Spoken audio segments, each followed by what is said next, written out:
So fellow citizens of Nigeria, if not to protest, we are ready. I'm just a stone throw away. Igboho must come back. Because those police officers, one go withdraw. And they don't benefit, they don't shock. Now inside AC, then they sleep. Then they use iPhone 14, 15 Pro Max. Then they eat correct food for the VVIP where they work. They know they stay under sun. So those ones, how do you want to now go and pour them on the street? They will collect bribe.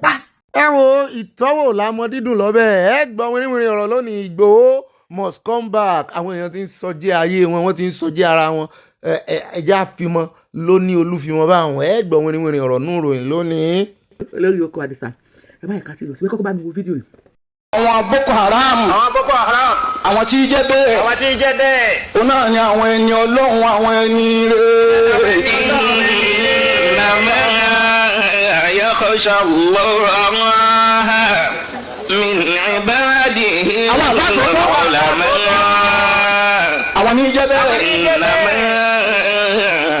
يخشى الله من عباده العلماء. àwọn àfá tòótọ́ tí wọ́n ti ń bẹ tipẹ́tipẹ́. àtẹ̀mí gbogbo àwa tá a wà ń bí àwọn Boko Haram wọ́n ti ń bẹ síwájú ká tó dáyé. إنما يخشى الله من عباده العلماء. إنما Èmi kan fún sẹ́ni ò mọ bí tí ṣé Yorùbá wòye ti máa ń rí gbogbo àwọn fọ́nrán yìí. Mo sì wò náà lẹ́yìn náà ti rí wò àwọn eléré ibú àfáà yín nù o tán pera wọn láàfáà ńlẹ̀ Yorùbá Boko Haram àwọn èèyàn Ọlọ́run wọn ti wà tipẹ́tipẹ́. Èmi ò mọ tí mo lè sọ sí torí tí n bá sọ̀rọ̀ n ò sí ọ̀rọ̀ sọ ṣùgbọ́n ròyìn pọ̀ ńlẹ̀ lónìí àráàyè tí wọ́n á kàn fẹ́ kí àwọn ti ẹ̀yin ti alálàáfíà kẹ́ ẹ mọ̀ wípé wọ́n ti fi orúkọ ẹ̀sìn yín wọ́n ti fi wọlẹ̀. Tẹ́ ẹ bá ra àwọn èèyàn tán fi Islam wọlẹ̀ kì í ṣe àwọn èèyàn kì í ṣẹ̀bi wọn ẹ̀bi àwọn tó ti gbàbọ̀dè láàrin yín ni tẹ́ ẹ wò ń ran títí ọpẹ́lọpẹ́ ariwo tí kìrìsìtẹ́nì pa àwọn kìrìsìtẹ́nì Benue sí ni kì í ṣe kìrìsìtẹ́nì ilẹ̀ Yorùbá o kìrìsìtẹ́nì Benue ló pariwo. Ẹ wá wo gbogbo fọ́nrán tí Yorùbá Wuyì wá lò lórí prógráàmù wọn lónìí mo ṣe rí láìpẹ́ yìí ni mo ní èmi náà ò tún lò. Ẹ wá ariwo tá a pa lọ́jọ́ sí àwọn tán kó wọlé tán sọ pé wọ́n wá fẹ́ roko lẹ́kọ̀ọ́ fún Dangote. Ṣé wá rí wípé wọ́n ní àjẹ́ndà wọ́n ń pín wọn kiri ni wọ́n ní ọgbọ́n tán fi kó wọn wọlé wọ́n wá distribute wọn àti wọlé wọn lámọ̀ àmọ́ àti padà wọn. Àwọn ọba ṣẹ̀ wà ń sáré kiri. Ó dà mọ́ mi Yorùbá Wuyì yọ yẹyin o ẹ jíjà mi lálẹ́ yẹn jẹ́ àṣọ. Ó rẹ̀ já sáré fún yín ní ìròyìn tó ń jà rìnrìn láìpẹ́ ìtàn sọ wípé bàbá Lérèfé ti kú ṣàdédé làwọn èèyàn bẹ̀rẹ̀ sí gbéròyìn pé bàbá ti kú bàbá ti lọ sọ́run àrèmọ́bọ̀ bàbá ti lọ sọ́run alákejì wọ́n ti lè jẹ́ oníṣẹ́ńṣẹ́ wọ́n ti lè jẹ́ lẹ́dàá wọn lábọ̀ ṣùgbọ́n fọ́nrán ti wá jáde o tó fìdí ẹ̀ múlẹ̀ wípé bàbá ò rebi kankan o pé ṣáká lára bàbá dá kókókó lárọ̀ ta lè o. Bàbá nìbí so yàtọ̀ sí pé bóyá wọ́n wà nílé ìwòsàn o ni wọ́n ṣe ń wò pé bóyá olódì wọn ti jáde láyé kò sí nǹkan kan tó ṣe bàbá kò sí nǹkan kan tí ó ṣe bàbá a tún rí bàbá pẹ́pẹ́pẹ́pẹ́ sí i bàbá wà nílé tí wọ́n ń jẹ̀ka wọ́n sì wà nílé tí wọ́n mú nǹkan sí i so gbogbo ẹ̀yin tẹ́ ń gbérò yẹn lẹ́jẹ̀ ẹ lọ sinmi ẹ̀ bàbá tí wọ́n sì pẹ́ láyé sí i ẹlẹ́yìí ò sì ní ṣáájú bàbá lẹ̀ ń wò yìí bàbá wa olóyè Lérèfé MFR bàbá ẹ kojúmọ́. Ó jàre ojúmọ́ ayọ̀ ni. Àwọn èèyàn gbéròyìn kan láàárọ̀ yìí pé bàbá àtàwọn o olódì ẹ̀ ti jáde láyé láàárọ̀ yìí tó sì yàtọ̀ sí in tó ń ṣẹlẹ̀ láṣẹ wá ní kó tó di pé wọ́n mọ dáwọ́ olè ń gbòòrò tán mọ mẹ́rù mọ́ bá àwọn èèyàn kémi kọ́kọ́ wá yọjú sí yín lé náà láàárọ̀ yìí olójé kí n pe fóònù yín pé bàbá a sì jọ sọ̀rọ̀ láìpẹ́ yìí kí ló ń ṣẹlẹ̀ ẹ bá àwọn ọmọ Nàìjíríà sọ̀rọ̀ àtàwọn èèyàn tó ń bọ̀ káàkiri àgbáláyé. Gbogbo ènìyàn tẹ́ ń gbọ́ mi oríire ní ọmọ jẹ́ ti ní ọmọ jẹ́ alẹ́ èmi Abala Lerefe ọmọ tó fà ìmọ̀ MFR ẹ̀dá oníjọba mo wà láyé o àwọn oníṣẹ́ ibi tó ń gbé ìròyìn ìgbékúgbé láti òru òní àwọn òní ṣépè fún wọn ìmọ̀lẹ́dà mi yóò máa ṣèdájọ́ fún wọn àlàáfíà ni mo wà. ó náà láti jọ rí ìyá tún fi ti ara wa gbọ́ nǹkan kan ò ṣe bàbá ò èmi bàbá ó pẹ́ ò ẹ já wa lọ sí community kan níbi tá a ti gbọ́ wípé wọ́n jí àwọn kan gbé ṣùgbọ́n ìkànnù wọn tó jẹ́ Daddy Gold wọ́n ní ó ti gba ìtúsílẹ̀ padà o lẹ́yìn ìgbà tó lò 58 days ó ti tó oṣù méjì báwọn ní àhámọ́ àwọn ajínigbé o wọ́n ní on the 28 September ni wọ́n jí gbé ní àgbáyé òkè ọdẹ ní Kwara State wọ́n ní on the 25 ló wá gba ìtúsílẹ̀ kí lè níná èní ní 29 ó ti pọ́jọ́ mẹ́rin sẹ́yìn aṣáàdúpẹ́ wọ́n ní ó juwọ́ òun náà juwọ́ a sì rí pé ayọ̀ àtàlàáfíà ló wà. tá a bá ń sọ pé ẹnìkan ló mọ̀ àwọn kan ó sọ pé à ń gbé ìròyìn nẹ́gẹ́tíìfù ọlọ́run ní jẹ́ kíbi kan wá. ẹ wíìfù ẹ tó nàá ẹ tó nàá. káyìn náà rí ẹ ó sọ̀rọ̀ ó dá sáká wà bẹ́ẹ̀ rẹ ni ẹlẹ́ni bó ṣe kù aṣáàdúpẹ́ tí ò kú orí kò yọ ẹja kò mẹja dé àdúgbò kan níbi tá a ti rí ìkànnù àwọn gadman ládùúgbò tí wọ́n lé ọmọ haúsá kan mú ojú làlá kan fi sọrí àwọn èèyàn ò gbà mọ́ nísìnyí o ojú burúkú náà fi ń wo àwọn fúlàní yìí inú sì ń bí wọn àní wọn bínú kú ni nítorí iṣẹ́ ọwọ́ wọn ò mọ́ bẹ́ẹ̀ bá gbọ́ ń tẹ́tún lọ sí ń Kwara à ń bọ̀ àti ìdè. ọ̀gá wetin dey find gabriel wetin dey find wetin dey find wetin dey find why be that for back wetin dey find wetin dey find why carry am move pass it why papa give you animal pursue am this guy no dey run pursue am we wan come again. náà lẹ ti rí yẹn mo bá rí kan nù wọn ṣéwù àbí kí ni jẹ́ tí mo fojoojúmọ́ sunkún tó ti sunkún ó gbà bọ́ síwájú báyìí ni ó ní kò dáa bẹ́ẹ̀ kí ló dé tán stigmatize àwọn báyìí mo lè bò ìbò yín rèé sọnù gbò Sambisa ẹja sáré dé Kwara.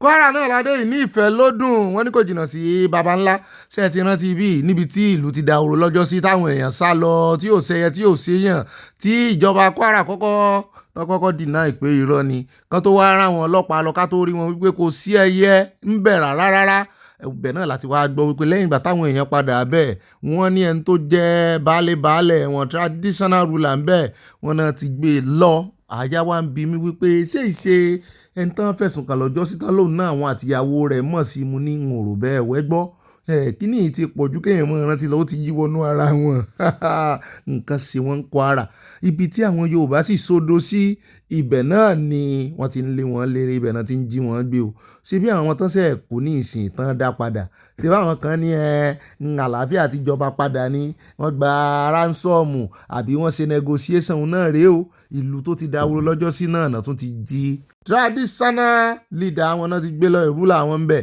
nígbà tó bá sì ti gbé ọba baálé ilé kú ilé dahoro kí ló kù wọ́n fẹ́ lé wọn bí ni à ń sọ fún yín tán ń pè ní genocide òjò báyìí lọ ibi tán bá ti ń pààyàn tán jíyàn gbé tán sì fẹ́ gbé lọ.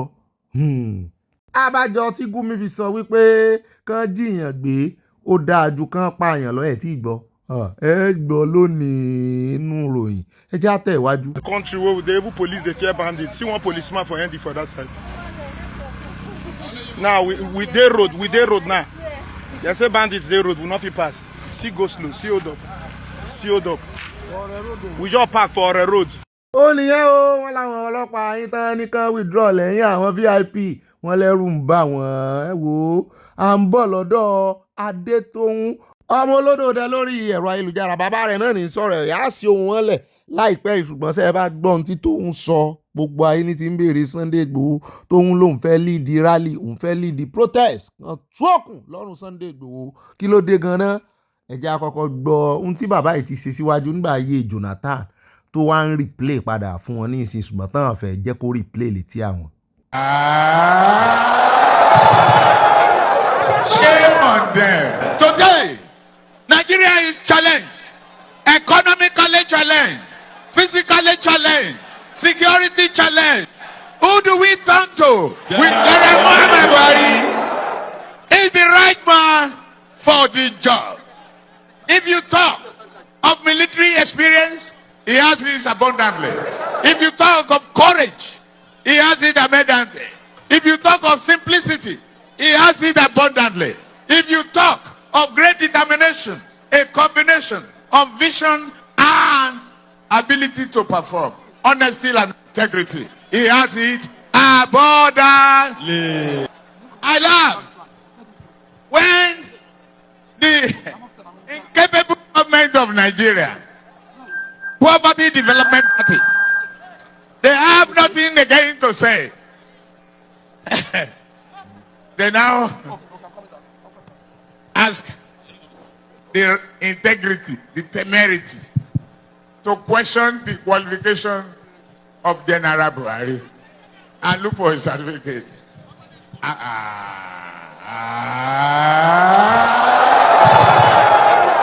Shame on them.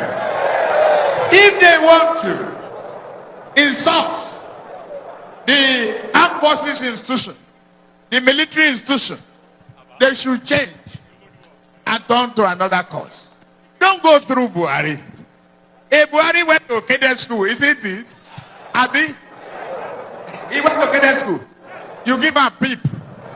ó náà nìyẹn o, nígbà tí wọ́n ń ṣe agbódò ìgbà fún Buhari tó ń pariwo tó ń mákẹ́ẹ̀tì Buhari tó ń dì mákẹ́ẹ̀tì Jonathan ó ti wá kàn wọ́n báyìí wọ́n náà ló ní àwọn ló kàn mọ̀kànmọ̀kàn lóye sí ìkàn kí ló fi kàn wọ́n ó kàn wọ́n gan ni o nítorí àwọn náà ti Buhari sí alọ́rùn Buhari náà ló báyé jẹ́ náà fi wá gbà lọ́wọ́ rẹ̀ torí wọ́n mọ̀ ń tán ṣe wọ́n ti mọ̀ wípé bọ́n bá tulẹ̀ fún Buhari náà àwọn èèyàn rẹ̀ ó tulẹ̀ fáwọn náà òun ló wá sún adé ìkóríta àbóhùn ló sún Nàìjíríà jàre dé ìkóríta tí Nàìjíríà dé ìyẹn bá ń kìlọ̀ fáwọn tí ò tí ì gbọ́n àwọn ọlọ́pọlọ dúdú tán sì ń tẹ̀ láwọn olóṣèlú ìyà ó jẹ pọnàpọnà sí àn lára ẹ jẹ́ àkóńbẹ ẹ jẹ́ àtẹ̀síwájú ẹ jẹ́ àdọ́dọ̀ bàbá tí wọ́n jí ọmọ rẹ̀ lọ́nlẹ̀ Haúsá ẹ bá rí ọwọ́ bàbá ìbọn ṣe ń gbọ̀n àkàngbò díẹ̀ ń bẹ ní níbi tán ti ń pè tán ti ń bá negotiate ẹ̀yin tẹ́ ẹ gbá Haúsá dà ẹ já wa létí yín. makaman bisa ga magana da kun kai ta cewa miliyan 2.5 din nan shi ne na ce a ƙara taimaka man ga al'amarin nan saboda ni kaga ba ma lahiya gare ni ba kuma bayan hakan ga abinci ma sai na sayi wanda zan ci da gidana kaga magana miliyan 2.5 ba ta so ba gare ni shi ne na ƙara neman afuwa gare ku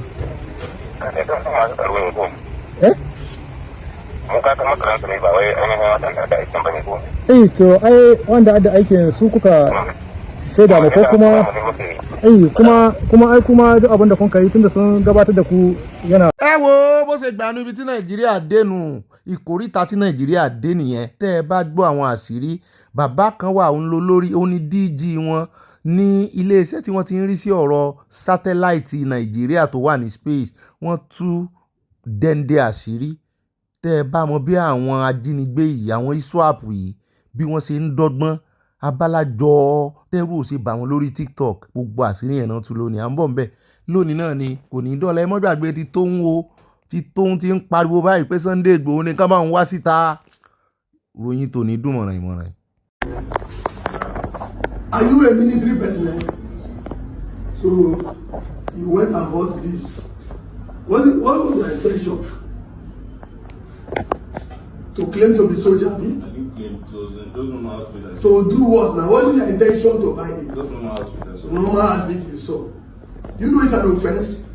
àwọn ọlọ́pàá yín nìyẹn o ń tó kún wọn lọ́wọ́ gan-an nìyẹn ní ìsìn ọmọ tó wọ camouflage òun náà mú kiri kì í sasọ wọn lọ́wọ́ o aṣọ ológun ni ológun ò mú o ẹ̀yin gangan lẹ̀ wá business wọ́n withdraw yín lẹ́yìn VIP kò wá ṣiṣẹ́ kankan tán máa ṣe mọ́ atúnrí kan náà nínú mọ́ọ̀lù ẹ̀ nínú tátà tẹ́ ẹ bá rí bó ṣe fẹ́ bọ́ ìkànnú àwọn kọ̀ǹdọ̀tọ̀ àtúnímọ́tò sí o ẹ bá ń tẹ̀sí ilé agbára àwọn èèyàn ti fọ́n ká ẹ jẹ́ káà náà bá wọn fọ́n kójú tì í.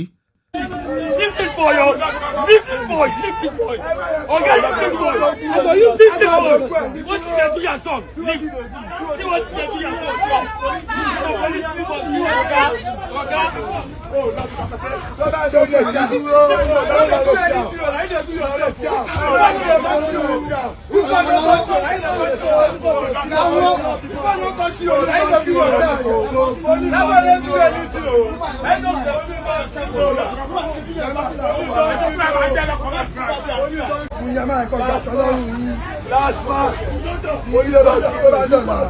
Please don't wait for that, please. I was begging him at first.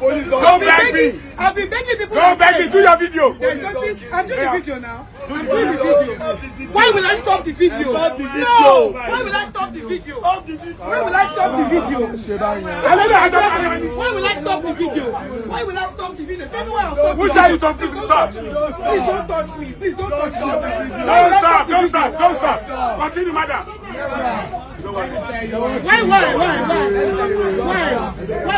It's to make it want to do more.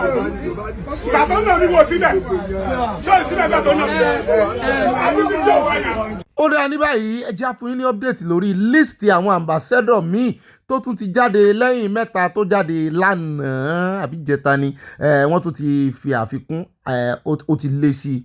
Inú wọn láti wá rí àwọn tá a ti ń retí tẹ́lẹ̀ àwọn bíi Rẹnu Ọmọkiri ó ti jèrè sí ọwọ́ rẹ̀ o gbogbo làlàkókò fẹ̀fẹ̀ wọn gbogbo afẹ́ sọ̀rọ̀ nígbà tí òye á sọ̀rọ̀ gbogbo afẹ́ dìfẹ́ǹdì nígbà tí òye á dìfẹ́ǹdì tó yẹ pé tí ò tiẹ̀ lẹ́rìí tó lè fi dìfẹ́ǹdì olódòdè gan ṣùgbọ́n gbogbo ìgbà ni ó sá mọ́ yin Yorùbá yóò mọ́ yin Yorùbá ń wọ́n mọ̀ ìgbà tó di Yorùbá ìgbà tẹ́ gbà sáwùjọ Yorùbá bẹ́ẹ̀ náà ni Fani Káyọ̀dé náà òun náà ganu sí máìkì òun náà ń dọ́ gbogbo wọn lásán ń retí wípé àdọ́gbọ́n ṣàlùwàlà ológbò wọn àti kẹran jẹ́ nú ọbẹ̀ ni ó ti wá di pátápínra rẹ̀ náà rè ambassador tán fẹ́ jẹ náà rè àti ìwà mọ ìlú tán máa sáyìn wọn sí ẹjẹ́ àwọn retí èmi ò tí ì mọ̀lú tán fẹ́ fi Rẹnu Ọmọkiri sí kó wọ́n jẹ́ wípé Niger Republic náà lọ́ọ́ fi ṣe ambassador ọbẹ̀ àbí wọ́n bá gbé lọ USA kó lè lọ forí kó gbọ́ ọ̀rọ̀ tó sọ ká mọ̀ wò. Ó dá àwọn ẹjẹ́ sáré dé ọ̀dọ̀ ààrẹ Amẹ́ríkà ààrẹ Trump nǹkan kan ló tún ṣẹlẹ̀ o látìgbà tí ìkànnì àwọn terrorist ọ̀daràn ọmọ Afghanistan tó ti yìnbọn pa méjì nínú àwọn National Guard wọn ní Amẹ́ríkà ní inú ti ń bí Trump ó ti ń ru nínú wípé ìgbésẹ̀ wo lòun lè gbé àfi bó tún ṣe gbé òfin tó tún síta ó sì ní ìgbésẹ̀ òun ó máa dá lórí gbogbo ohun tí Trump ṣe ní ayé ìjọba rẹ̀ láti ọdún 2021 ó ní lòun ó ti máa yẹ̀wò gbogbo àwọn tó gbà tó ń lọ bíi 200 and something refugee tó gbà wọlé tó ti fún ní ìwé pàápàá jùlọ tán ti wà ní status green card ó ní gbogbo wọn làwọn ó ṣe àgbéyẹ̀wò wọn èyí tó bá ṣe lẹ́nu wọn àwọn ó lé wọn láti orílẹ̀-èdè 10 súnkẹrẹ ó ti di orílẹ̀-èdè 19 from 10 countries to 19 countries ẹ̀rù ń bá àwọn èèyàn ya wọ́n ń já ó sọ ó ní ọ̀nà àbáyọ kan ṣoṣo tí wọ́n lè fi challenge ọ̀rọ̀ yìí ni wípé kí wọ́n lọ sí immigration court wọ́n náà immigration court nìkan ló lè remove wọn kúrò lọ́wọ́ òun ló lè gbà wọ́n lọ́wọ́ òun o. bẹ́ẹ̀ náà ló sọ ó ní there will be no option for deniers under the new process. ó ní àti wípé àsìkò rèé láti yẹ ọwọ́ àwọn immigrant wò nítorí wípé ẹrù ni wọ́n dá sí àwọn lọ́rùn ẹrù wíwo sí ni wípé immigrant míì tó jẹ́ wípé lọ́dún kan ń gba 30,000 pé tó bá máa fi calculate gbogbo benefit tí ó gbà padà lọ́wọ́ ìjọba yóò mọ̀ wọ bíi 50,000 wípé àkótí tó lẹ́yìn táwọn ja ogun àgbáyé kejì wípé àwọn òrìrù wà láìrí àti wípé ọ̀pọ̀lọpọ̀ tán bọwọ́lùwé wọn ní táìmù tó ń sọ yìí lábẹ́ ìṣèjọba Biden wípé kì í ṣe Biden gangan bóun gangan kọ́ ló buwọ́lù wọn wípé sleeping Joe bleeding auto pen wọ́n pé àwọn náà buwọ́lù òun ní èmi ò mọ̀ tí ń jẹ́ bẹ́ẹ̀ jẹ́ àpò bẹ́ẹ̀ jẹ́ Àtúndé Katsina o lónìí ẹ̀gbọ́n wọn níwọ̀n ọ̀rọ̀ wọ́n ló ti di 18 local government tó ti bọ́ sọ́wọ́ àwọn agbésùmọ̀mí báyìí táwọn èèyàn sì ń cooperate pẹ̀lú wọn bẹ́ẹ̀ ẹ wá wò kán nú àwọn ọmọlẹ́gbẹ̀mọ asòfin wọn ní Katsina níbi tí Buhari ti wá ní o náà jọ ń sọ̀rọ̀ papọ̀ pẹ̀lú àwọn agbésùnmọ̀mí wọn náà ń ṣe peace deal. à ń gbé security analyst kan bọ̀ òun ló já wa sí ní rẹpẹtẹ gbogbo bó ṣe lọ ń bẹ̀ ṣùgbọ́n ẹ̀jẹ̀ àkọ́kọ́ fi eléyìí tẹ́lẹ̀ náà ẹ̀jẹ̀ àgbọ̀n tán sọ.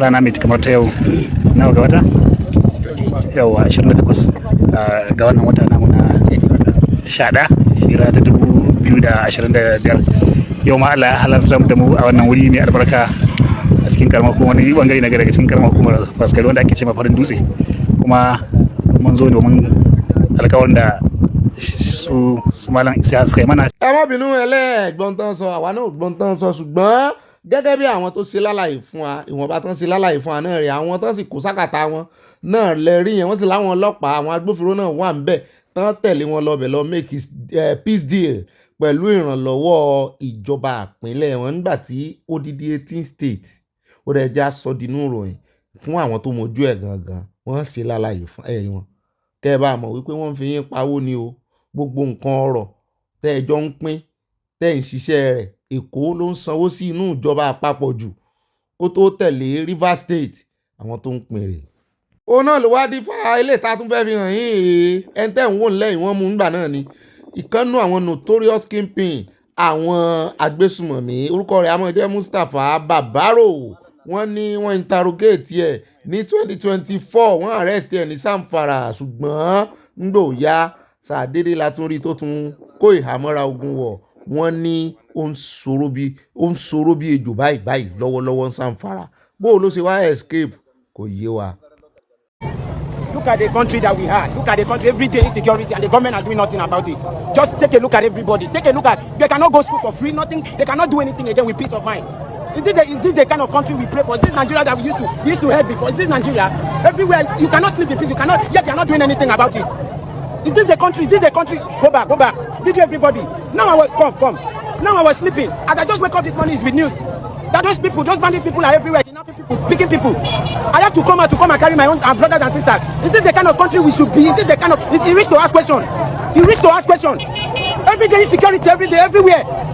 Now when they complain that these bandit people enter social state, the government people did not enable security men. They didn't make sure that they enable people. They didn't do it. It was only when those people come inside again. That's when they will not do as if they are doing all this thing and doing that. So I'm making this video now. If this Nigeria don't tire the president, President Tinubu, if this Nigeria don't tire you to roll, step down. Make another person take place. We don't have peace again in our own country. Go back. We don't have peace again. We don't have peace of mind again. Our full video. We don't have peace of mind again. We don't rest. We don't sleep in peace. Is this country? Where are all those promises? Where are all those things they promise us? Is this insecurity left and right? Every day, insecurity front and back. We no longer sleep in peace. They should do something about this, please. If the government will not do something about this, let the president step down and let another person take over. Let's do something about this. Because we are not having peace anymore. This is our pain we are watering from. They should do something about this. Look at everybody. Look at. There is no peace of mind again. No peace of mind again. We no longer sleep in peace. We no longer eat in peace. We remember 2017. This is not what they promised us. ṣùgbọ́n ibi tí wọ́n ti ń lálàsẹ̀ káàkiri ní south west Akwa Ibom lẹ́rí yẹn ní jurisdiction Akpabio tó jẹ́ senate president ibẹ̀ náà láti ráwọn ọmọ haúsá yìí táwọn ń bá wọn celebrity wọn ya fọ́tò tán ń mú fúrádé nínú abẹ́ẹ̀rí nǹkan.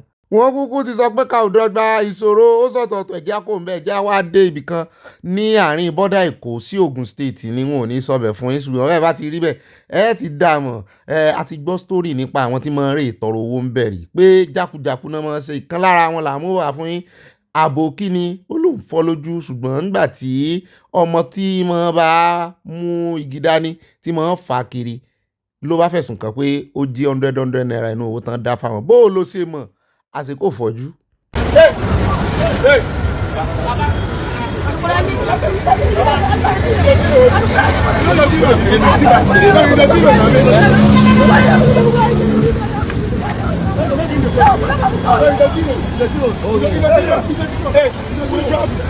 Shut up!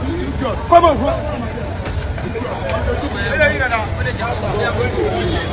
wọ́n fẹ́ mú mi tí òṣòmi kọ́ tẹ ọwọ́ tọ́ ọ̀rẹ́ lẹ̀ ti páìpù títí tó fi ń sàálẹ̀ àná Muhammad. sallallahu alaihi wa àdáná Muhammad iná lè dáhùn tí ò ní nǹkan kan kan jẹnu wọn yá. àmọ́ àwọn kọ́ ọlọ́ni. àwọn kọ́ ọlọ́ni lórí súfì ọ̀gbọ̀dọ̀ rí méjì. ọmọ rí kọ́ ọlọ́ni náà ni. ẹni à ń dákọ̀ sọ́wọ́ kéré sí táwí ni. ànábì ò kéré o. àwọn tó sọ wá ní pélé bàbá àbáyé dẹ́ kì í ṣe lé máa fèsì. ìdọ́lọ̀ ní a máa rán lólé náà ju gbogbo rẹ̀ dáadáa lọ.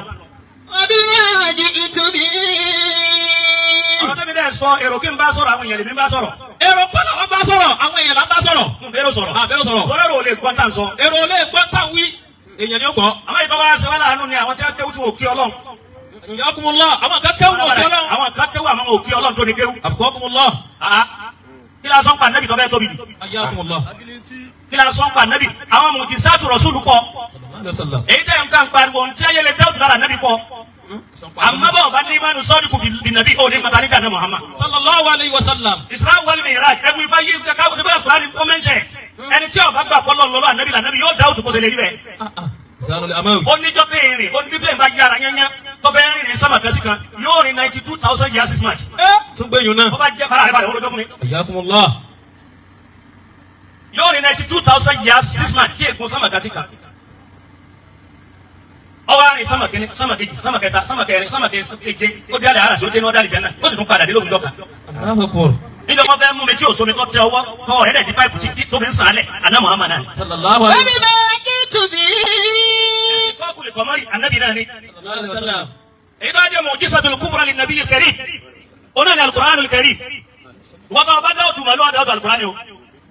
ẹ̀yin mùsùlùmí ẹ̀sìn máa fà yín ìṣó òun ló sọ̀rọ̀ màálù lọ́jọ́ sí ẹ tún gbọ́n tó sọ yín sìn òun ló jáde tó sọ̀rọ̀ lórí màálù lọ́jọ́ sí o òun náà ló tún sọ wípé ẹ ń bá dáùtù màálù yóò dáùtù alukuran ṣé nǹkan kan wà pẹ̀lú kuranu àti màálù ni tó tún fi wá ń fi rọ́ borọ́ nísìn tó tún fẹ́ mọ́ gbèjà ara rẹ̀ pé ọwọ́ ọmọ mọ̀ pé táàpù ni yọ́ mọ̀ rọ̀jò omi kò sẹ́ni tó sọ pé iṣẹ́ ìyanu ò lè ṣẹlẹ̀ ṣùgbọ́n àwọn sítórì tán kàn mọ́ fọ́ fún àìtán mọ́ múlẹ̀ fún àìdíje YK múlẹ̀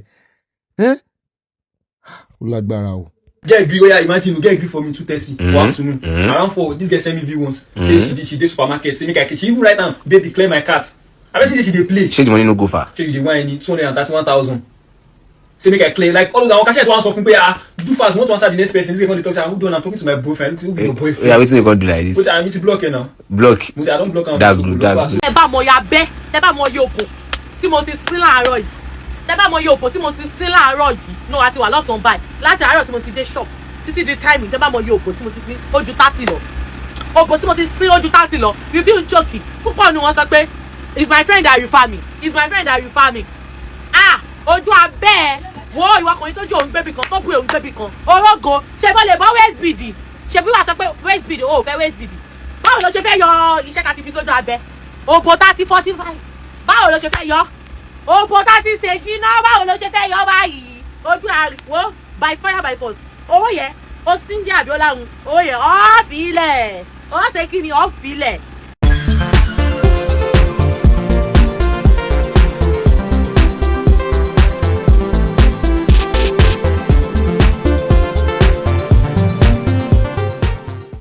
Àtànyè níná wá o, àtànyè níná wá, àtànyè o. Àtànyè níná wá o, àtànyè níná wá. Iná òṣùpá kì í kú lọ́run, àtànyè níná wá. Àtànyè o, àtànyè níná wá o, àtànyè níná wá. Àtànyè níná wá o, àtànyè níná wá. Iná òṣùpá kì í kú lọ́run, àtànyè níná wá. One more time. Àtànyè níná wá o, àtànyè níná wá. Àtànyè níná wá o, àtànyè ní ìmọ́lẹ̀ wá. Iná òṣùpá kì í kú lọ́run, àtànyè níná wá. Ọlọ́run ló tan iná yìí, ó tàn mọ́lẹ̀ kò ní kú láíláí, ayé ò ní fọwọ́ bo ìmọ́lẹ̀ wa ò. Mo kí yín káàbọ̀ sínú ìpàdé ọlọ́mọlé ọlọ́mọlú ọlọ́mọ orílẹ̀-èdè. Happy weekend to you all. Bó lójú ọjọ́ lọ́dọ̀ yín yóò yẹ yín kò ní yẹ ẹ̀ lẹ̀ nítorí wípé ọlọ́run náà lójú yẹ wá o. Ọlọ́run ní bá wa tó ní bá wa ṣe ńlá látìlẹ́yìn wa wájú awọ ẹ̀yìn awọ tún awọ sí awọ kí awọ lẹ àárẹ̀ èèyàn kan ọlọ́run la rí o. Nígbà tá a sì ti rọ́ ọlọ́run á. Bíbélì ní one with God is with majority. Báyọ̀ bá ti lọ́lọ́run ohun gbogbo lóní bò ní ṣe dáadáa ni. Wo ẹ̀yin ìyàwó mi yọ yẹn kò ní yẹ lẹ́yìn mọ̀mọ́ wọn tọ́lọ́run fi ṣùgbà yí mi ká ẹ̀yin bàbá náà tí mò ń lò ní ọdún ẹ̀yin tẹ̀ ń yá mi ẹ̀yin yá mi ni àbí ẹ̀ sì rí mo ṣe ń lò so tẹ̀yìn lọ́rùn adúpẹ́ lọ́wọ́ ọlọ́run ibà rúwé náà ní ibà gbọ́n débẹ̀ ibà yànnà ibà Sanawole ibà Kanjú Abẹ́ǹkó ibà lọ tààràtàrà tọ́rọ̀ bá ti dọ̀rọ̀ òtítọ́ àtòdodo sàn báyìí láàrin o ajé ní mo ní pẹ́kọ̀rọ̀ mi náà ní ibà Kanjú Abẹ́ǹkó ibà Ṣélálàyé ibà finúfídọ̀ èmi náà ní ibà kọ̀ǹfàmù ẹ̀kọ́ tó sẹ́ndì ẹ̀ mọ́bọ̀n sẹ́ndì ìròyìn fógàn náà o bó bá ṣe mistake jọ tètè pápápá ṣe àtúnṣe sí àṣìṣe rẹ lójú ẹsẹ̀ ní ibi tó ti ṣe àṣìṣe náà ní o mọ́ sọ pé ó ti lọ o mọ́ sọ pé wò ó bóyá kó o gbójú mọ́ ìgbàlẹ̀ ṣàgbójú lórí àṣìṣe jọ o tètè kó o ṣe àtúnṣe. Bẹ́ẹ̀ náà lẹ́rìí pé mi ní ibà inú mi dùn ayọ̀ mi kún fayọ̀ pọ̀ tí ẹ ibà àrídùnnú yín náà rí o adúpẹ́ lọ́wọ́ ọlọ́run.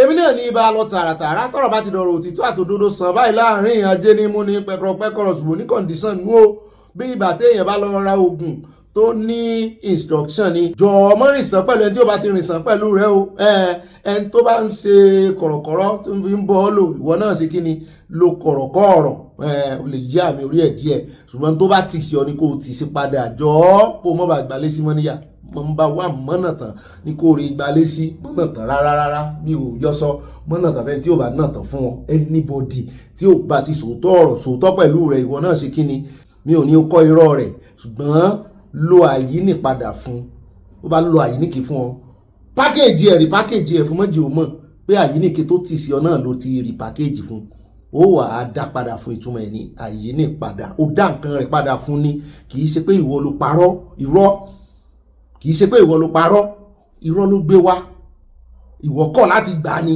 ó wá ṣe kí ni ó wá dá padà fún ṣùgbọ́n wá rí pákéèjì ìwọ náà tán bí ẹni wípé ó yóò rò pé òótọ́ lòun sọ fún un bẹ́ẹ̀ ni ẹ̀sìn àṣemọ̀ sí bọ́rọ̀ ilé ayé ṣe gbà náà nù o àmọ́ ń ra ilé ayé gbé ni o nítorí fi ń ra ilé ayé òjò bá náà lọ ọgbọ́n ìmọ̀ bíbélì ní àwọn èèyàn mi wọ́n ń ṣègbè nítorí wọn ò ní mọ̀ káná nímọ̀ ni wọn à ní ṣe kíni wọn à ní ṣègbè bó ṣe rí náà nù o wọ́n jẹ́ kán tàn pé nǹkan kankan náà fi ń ra ilé ayé gbé ọgbọ́n ni ọgbọ́n ó sì sọ̀rọ̀ mọ́ níwọ̀n yàtọ̀ sí orí ẹ̀rọ ayélujára tẹ́ ti ń rìn mí tí mò ń sọ̀rọ̀ yìí pé ẹ bá bomi sí mi lẹ́nu ibẹ̀ lẹ́bàá ọ̀rọ̀ òwúyẹ́ lọ́rọ̀ mọ́ wọn bẹ̀rù ọ̀rọ̀ ibi ni ìgbàtọ̀ ọlọ́run bí mo sì ti rẹ́ ọlọ́run lẹ́yìn mi tó sì tún fi àwọn èèyàn gidi tó fi tì mí lẹ́sìn rí mi tí mo mọ̀ yá yìí lórí ọ̀rọ̀ mi sọ̀rọ̀ tán lọ́mọdé àsọ̀tàn ó dá o ibà kéde fún Yorùbá Nation náà ni yóò alákọ̀ọ́kọ́ nù àkórí ìròyìn ibi tá a ti mọ́ dami tútù wájú tá a ti tẹ̀lẹ̀ tútù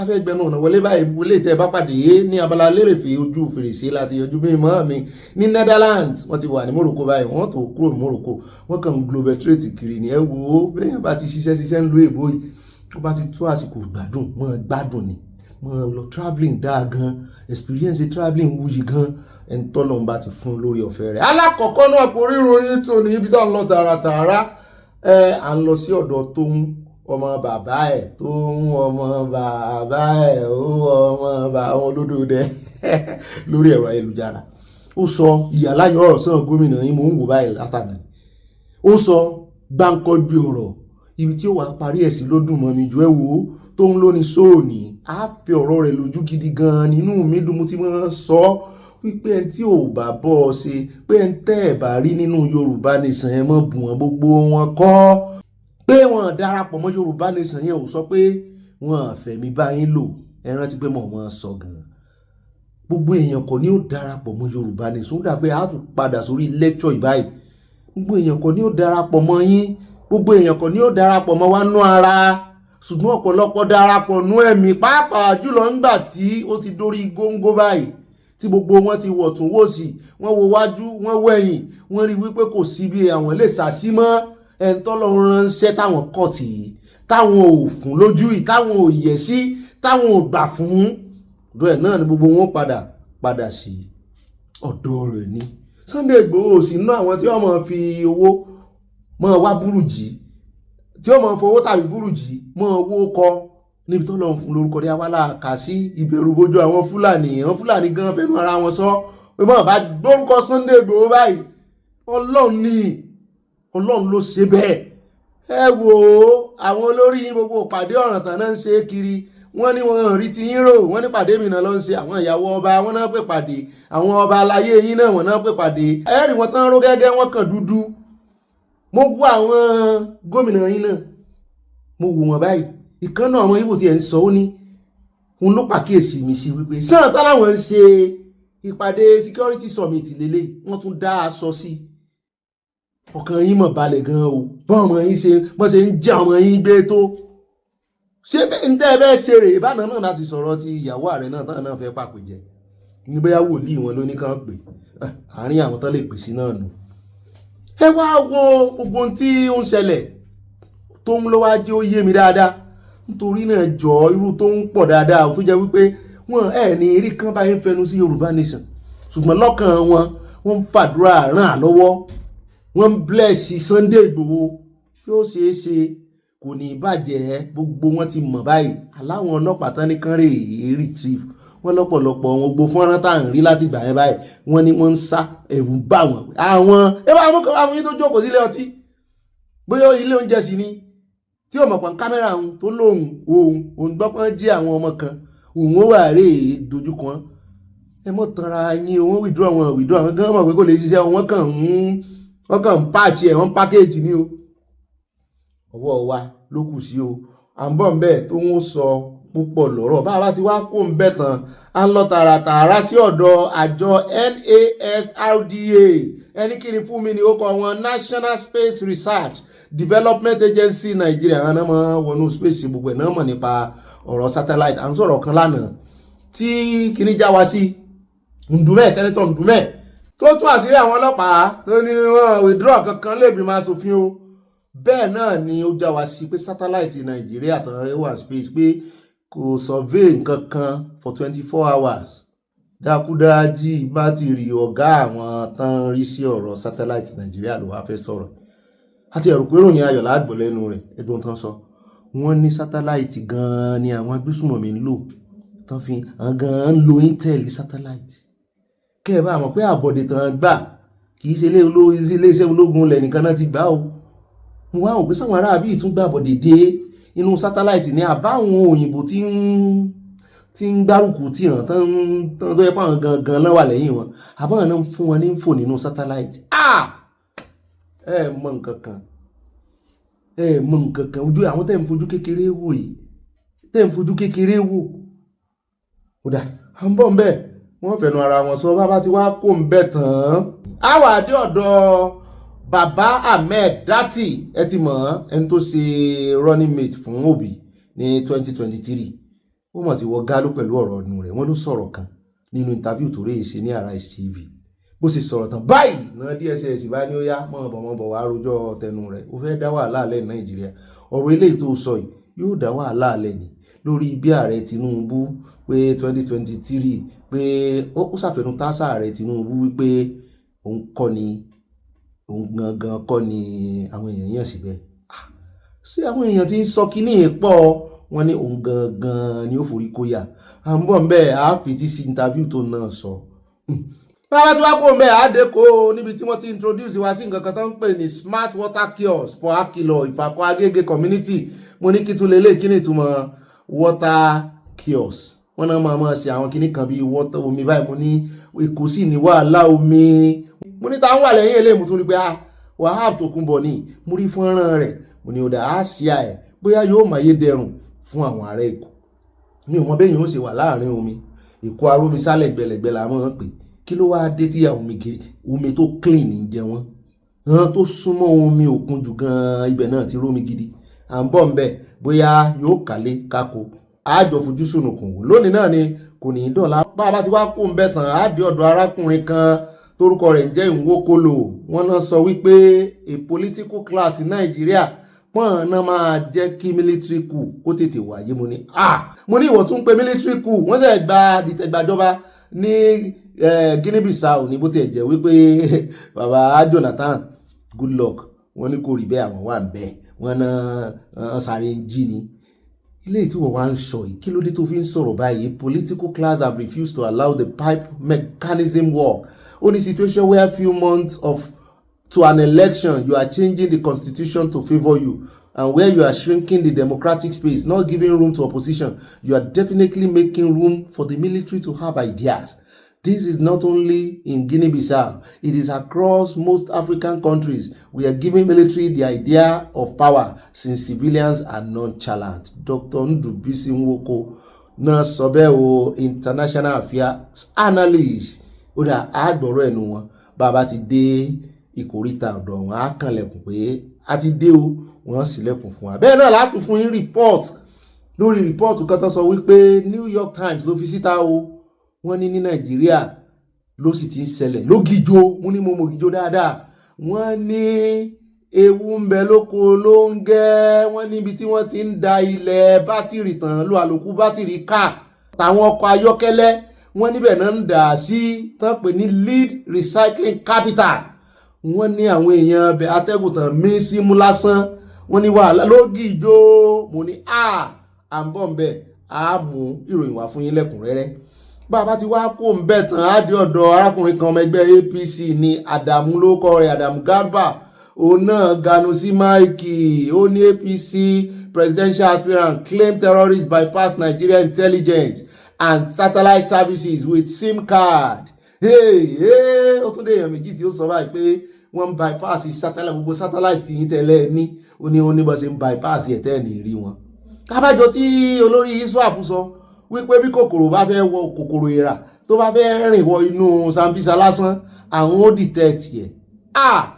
Ó dáa àwọn tẹ́ ń fojú kékeré wò rí o ewu ń bẹ lóko ló ń gẹ́ gidi o ló ń gẹ́ gan fúnra ara rẹ̀ ewu ni o à ń bọ̀ ń bẹ̀ lónìí náà ni kò ní dọ́là ó wà ní eré jù báyìí lọ nínú gbogbo àwọn àkórí ìròyìn wa bí àfikún bá wà nínú àkójọpọ̀ ròyìn ẹ mọ̀ bá ń bẹ̀ ẹ já wá lọ tààrà ẹ mọ̀ gba irọ́ kan torí akànrọ́ra lo díẹ̀ nínú ti Dálátù ìyẹn olórí àwọn ẹgbẹ́ Àrẹwà ACF Àrẹwà Consultative Forum tààmú alánà tó ní kí wọ́n máa fún àwọn bandits àwọn lówó oṣù pé bọ́n ṣe ṣe fún àwọn ti Niger Delta afẹ́fẹ́ lójú ó sọ àwọn nǹkan kan bẹ́ẹ̀ náà ni àwọn iye kan rẹ̀ tó já Haúsá náà dá lóhùn tí wọ́n mọ̀ pé bí Haúsá ni ṣùgbọ́n Fúlàní ọ̀nà ń kó wọn jẹ wọ́n ti ń dá lóhùn báyìí wípé ọ̀rọ̀ burúkú tó ń tẹ̀rìn kí lẹ ní ilẹ̀ yín tẹ́ fi ń ṣe Nàìjíríà lóore ládùúrú bọ́n ṣe ń ṣe fún yín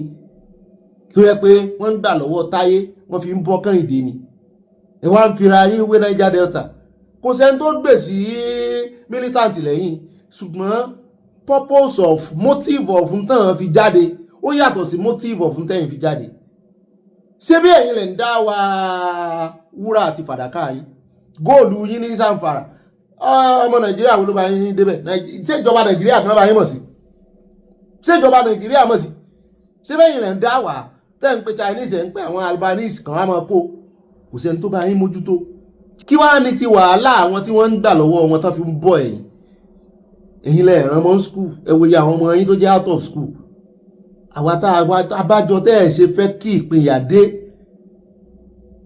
ẹ ní nǹkan kan ṣe ẹ ìṣẹ́ tẹ́ ẹ̀ ń ṣe kò sọ́gbọ́n kankan lórí yín ìwọ̀nba nú yín ẹ̀líìtì yín náà tó farapẹ́ ìṣèjọba wọ́n ń fọwọ́ agó sẹ́yìn ilé Haúsá ni ẹ wá rò pé bí ó ṣe máa rí lọ títí láíláí nìyẹn kò lè rí bẹ́ẹ̀ o à ń bọ̀ ń bẹ̀ níbi tí yóò ti sọ àwọn ọ̀rọ̀ rẹ̀ tó kù gbogbo ọ̀rọ̀ òsì tó sọ lẹ́nu bẹ́ẹ̀ láti mọ̀ palábòsí ní arákùnrin yìí ọ̀rọ̀ míì tó tún sọ níbi tó ti sọ wípé òun náà ló tún sọ pé inú àwọn òdùn báwọn bandit ṣe ń pa àwọn èèyàn ó nínú àwọn òdùn ó sì fẹ́ mọ́kánmọ́ gbowó bóun ló ṣe wá nínú rẹ̀ òdùn sí ó sì fẹ́ kíjọba wọn fún ọ lámnẹ́sì kò ní yẹ gbogbo yín pátápátá yẹn alábòsí à ń bọ̀ lórí ọ̀rọ̀ wọn lónìí náà ni kò ní dọ́là o bẹ́ẹ̀ náà látún wá dé ọ̀dọ̀ bàbá Yusuf ó náà ganu sí Mike ó ní federal government is yet to prosecute terrorist suspects ó ní we now find them among government agency bàbá Yusuf ló sọ bẹ́ẹ̀ ẹlẹ́mìí tí ń jẹ́ bẹ́ẹ̀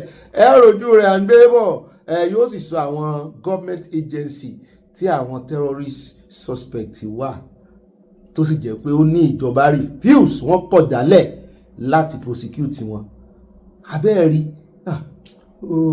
ọ̀rọ̀ Nàìjíríà ò tí ì yé àwọn kan wọ́n ń fojú gbẹ̀ntú ẹ̀yọ́ wò ò tí ì yé àwọn kan eléka àwọn fi káàdì àkórí ìròyìn lẹ̀ ó náà ní ti arákùnrin kan tó já wa sí òun tí local government tọwọ́ bọ̀wé àdéhùn àlàáfíà pẹ̀lú àwọn bandits lábẹ́ ìṣèjọba olódòdó náà ní oníbo ni àwọn local government wà mélòó gangan gbogbo wọn tí etí inú wọn wá tọwọ́ bọ̀wé àdéhùn àlàáfíà pẹ̀lú àwọn bandits ó máa ṣe Nàìjíríà o Nàìjíríà ti tán à ń bọ̀ ń bẹ̀ arákùnrin security analyst àmọ́ gbé wá tí wọ́n fẹ́ fahán sọ̀rọ̀ nígbà míì báyìí òun ló fẹ́ tú àṣírí ní rí jù báyìí lọ ní gbogbo abala ti àkórí ìròyìn bá a bá dénú àkójọpọ̀ ròyìn omi tútù tá a ti dà wájú iná yóò tó tẹlẹ̀ tútù àní tẹlẹ̀ gbóná láti Ọlọ́run Èdùmàrè ó yá ẹja mọ̀ wọnú abala tí ọmọ kan lọ Abala Sanawole ẹja ayafọ́tò wa pápápá báwa mi akínyẹmí òní ẹ̀lẹ́ léwájú ẹ ṣe cheese ẹ ṣe musin olóòṣà ẹ ṣe pọ̀ ẹ ṣe wẹ̀ẹ́dẹ́ á fi wọ́n pa wẹ̀ẹ́dẹ́ àti wẹ́dẹ́wẹ́dẹ́ ó yá àfi pàkà happy weekends to all of us o. ibi ò ní bá wa a ní mọ̀yà láti ọ̀nà Èdùmàrè. alákọ̀ọ́kọ́ nù abala ti Sanawole ẹja dé orí Facebook àfi mo ṣe rí tán pín àwòrán kankan mi mo ní àwòrán ta lélẹ̀ mo ní ọmọ ìkànnà ọmọ bandit tí ń dúnkùkù lájàre terrorist tí ẹ̀ ní ìdí ká mọ̀ pé bandit wọn torí ìjìyà kan náà tí wọ́n ti fi wọ̀n fún wọn báyìí òṣùwọ̀n ti terrorist náà fi wọ̀n fún wọn náà bá ní ṣé mi ò rí pé ó sí Facebook page ni mo ní ó tún kọ Nigeria kidnapper síbẹ̀ ó tún ní 250 friends mo bá bẹ̀rẹ̀ sí tẹ̀ mo ń wá ká wo lọ̀rẹ́ rẹ̀ wo ló ń follow rẹ̀ kí ló kọ́ bẹ̀ mo kàn rí pé ó kàn fi tú oná ẹ̀lẹ́wọ̀n ẹ̀ mo ti ṣe screenshot ẹ̀ mo kàn rí pé ó fi tú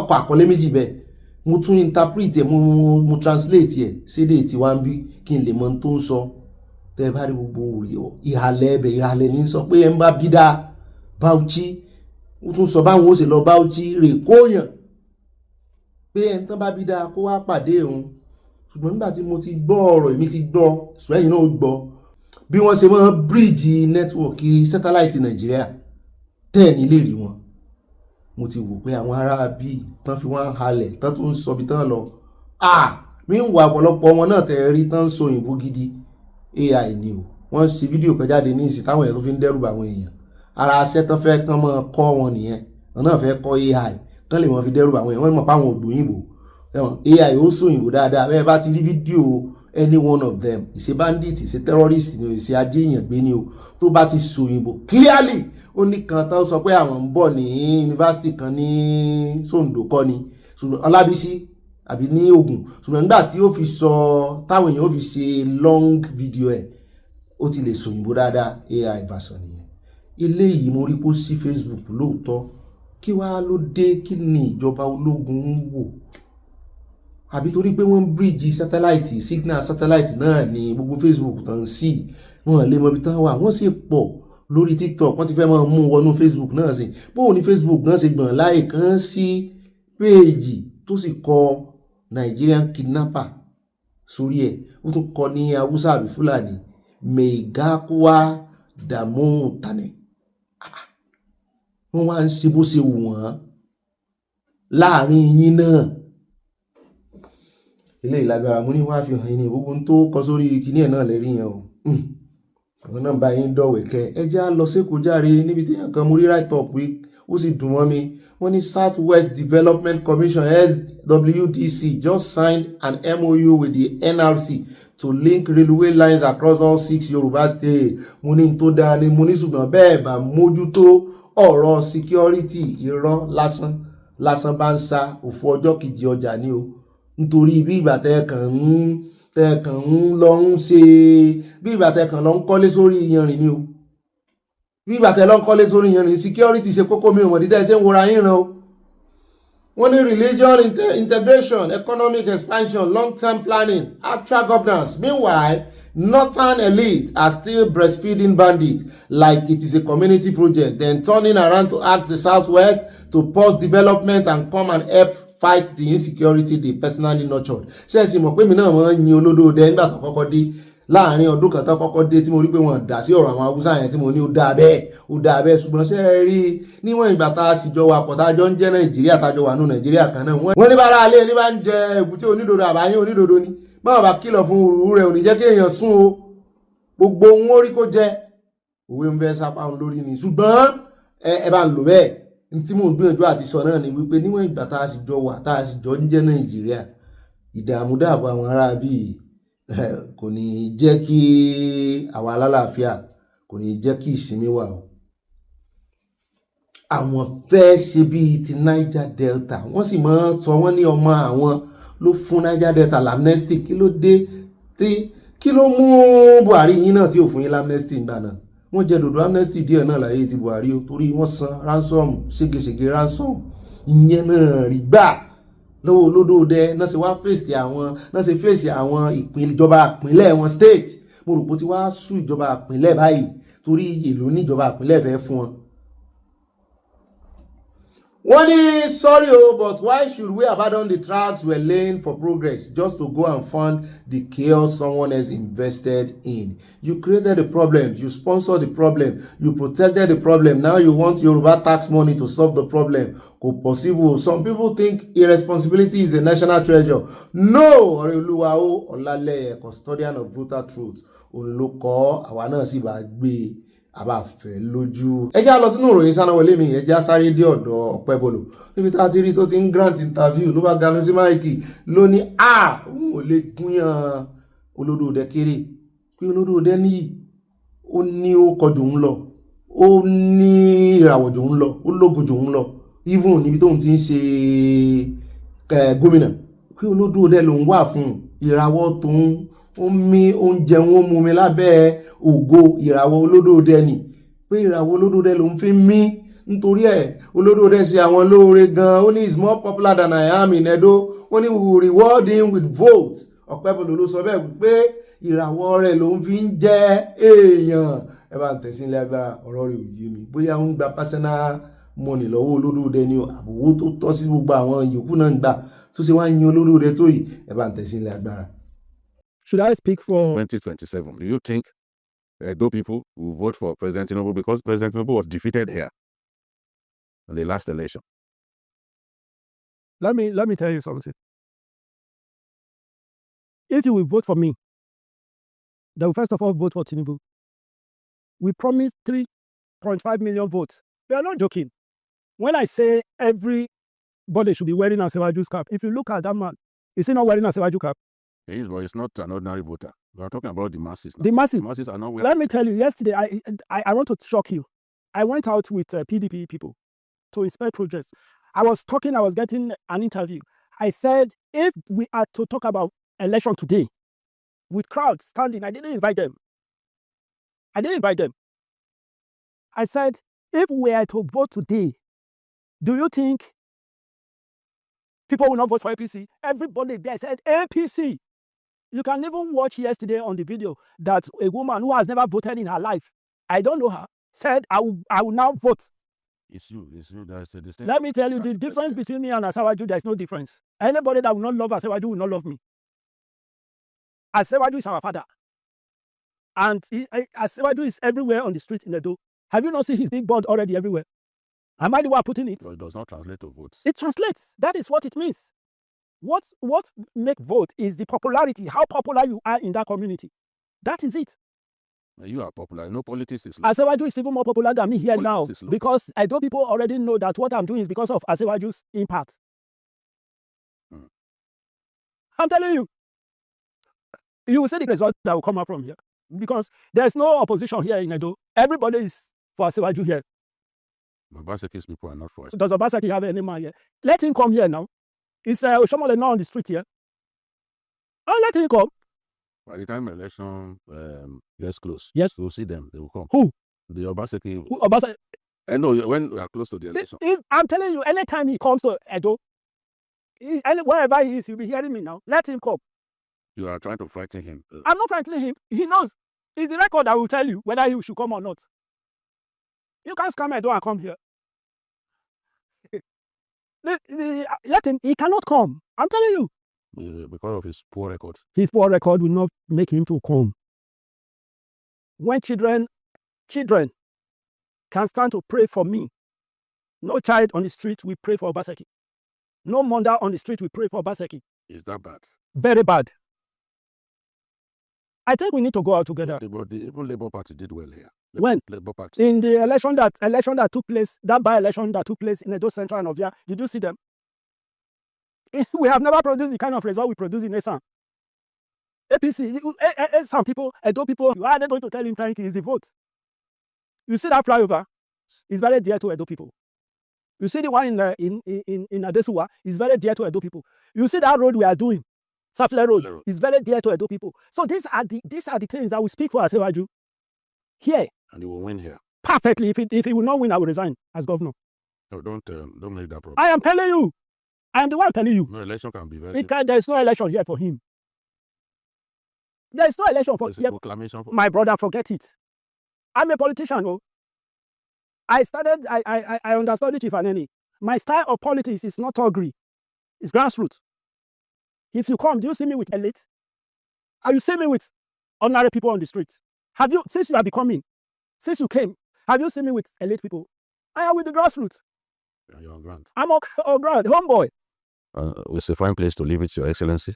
Thank you for the opportunity to. ó dá yín báyìí ẹja wá dé ọ̀dọ̀ ní òfìfẹ́ òun láàbì káàdì Abala Sanawole ńlẹ̀ àwọn náà dànù sí máìkì lórí ọ̀rọ̀ insecurity pàápàá jùlọ ìgbésẹ̀ tí ààrẹ Tinubu ṣẹ̀ṣẹ̀ gbé lórí wípé kí wọ́n kan kó àwọn ọlọ́pàá kó lẹ́yìn àwọn VIP mo ní sanfẹ́ kókó náà láàfin ni sẹ́fún báyìí ni àwọn náà lè kó ọlọ́pàá kó lẹ́yìn àwọn aláàfin àwọn ọ̀ní àwọn ọba mo ní kí ló dé tán lè kó VIP kọ́ níyàn ni ẹ gbọ́ kò lè kàn wọ́n wọ́n sí bí ẹ tẹ́rù ń bá wọn náà ibi ìbílẹ̀ ni bí ò bá sọ́lọ́pàá láàfin gan èmi ò dá tọ́lọ́pàá gan bẹ̀rẹ̀ sí sọ àfin bí táwọn onílẹ̀ wà onílẹ̀ ní sọ àfin ẹjọ́ èèyàn ọba ẹjẹ́ kan kó àwọn ọlọ́pàá ọ̀dọ̀ yín náà kúrò kan withdraw wọn o kò sí nǹkan kan tí ọlọ́pàá ń ṣe láàfin o ó ti ẹ̀ ó tàbùkù ran Yorùbá onílẹ̀ ló yóò mọ sáàfin àtàwọn ọlọ́dẹ gidi tàbí kan ní káwọn àmọ̀tẹ́kùn àmọ́ sọ àfin kankan wà lára ń dì ẹni rárá àwọn civil defence nǹkan àwọn yẹn ń lò bọ́ gidi wọ́n ń lo AK-47 tí wọ́n ọlọ́pàá yẹn lẹ́fẹ́ ọ̀dà ní ló sá sọ̀rọ̀ sá wípé ààrẹ Tinubu gbìyànjú ṣùgbọ́n omi pọ̀jọ kà lọ lórí ọ̀rọ̀ insecurity pé kan gbìyànjú sí o pé iṣẹ́ sì kù tán sí o ẹ bá ń tẹ̀sí lábẹ́ ẹja gbọ́ díẹ̀ bẹ́ẹ̀ bá wá padà dé ká wá transport sí inú ìròyìn àwọn olólùfẹ́ wa lábala comment section. There are those who say intelligence is showing that there is a gradual movement of some of these terrorists into the southern region of the country. Is that what you have discovered? Are you worried as a leader? Yes, we have discovered that. And it's that's the truth. And that's the reason why we are coming together. We are enforcing and strengthening our local guards. We are very strong. We're traditional institution. We're very strong when it comes to that. And this current government has already worked and declared that they will work with the local hunters. We have forest guards now. They're very efficient. We don't joke with them. We're going back to our ancestral route. Whatever we can use to protect ourselves, we have already come together that this is the way forward. Are you going to, for a moment, think about getting, and they were very, very instrumental into the security in some part of Southwest, the OPC, Odua People's Congress. And so there are other hunters associations here and there. And I know that the Yoruba culture is such that you have a Balogun who leads the hunters in case there is any incursion. But a lot of Yoruba land, a lot of communities in Yoruba land in the Southwest region have now been badly decimated by some of these bandits. And what are you learning, Your Imperial Majesty, about this? What are the intelligence coming to you? What are the Yoruba people who you govern? What do they need to know? Is there an imminent danger on the race or your people? Absolutely, for both the race and our people, because we are very accommodating. If you see the southwestern region of our country, we're the most accommodating. You see the blend of all ethnics in Nigeria within the southwest region. So for us, we are facing it headlong. We have intelligence information. They are coming closer to us, and we're going to send them back. It has happened in the past history, in the 18th century, in the 17th century. We have actually done that. We've never been conquered, and it's not going to happen again. So that's the reason why we are aligning with the political class, which is our governors, that we are behind you. Leave us to our people. We are close to them. We will work together to guide them. We understand our forest very well through our people, and we will continue to just back us up. And so far, so good. We've all aligned for that. And that's what we're doing. God has brought our leader, the current president, President Bola Ahmed Tinubu, by providence to lead us. But we, traditional rulers, are not talking of politics. We're talking of how to save our people and save our race. That is way beyond politics. So for us, we have concluded the entire South to pass a vote of confidence on our current president, Bola Ahmed Tinubu. We need to support him to save Nigeria. It's very important. You condemn this leader, you condemn that leader. So which one are you not going to use eventually? All these politicians, they were all there from day one. What have they done? What have they done? Nigeria is bigger than them. It is not their personal entitlement. It is not their heritage. It is the heritage of the people living there. Why should they be bringing politics into security matters?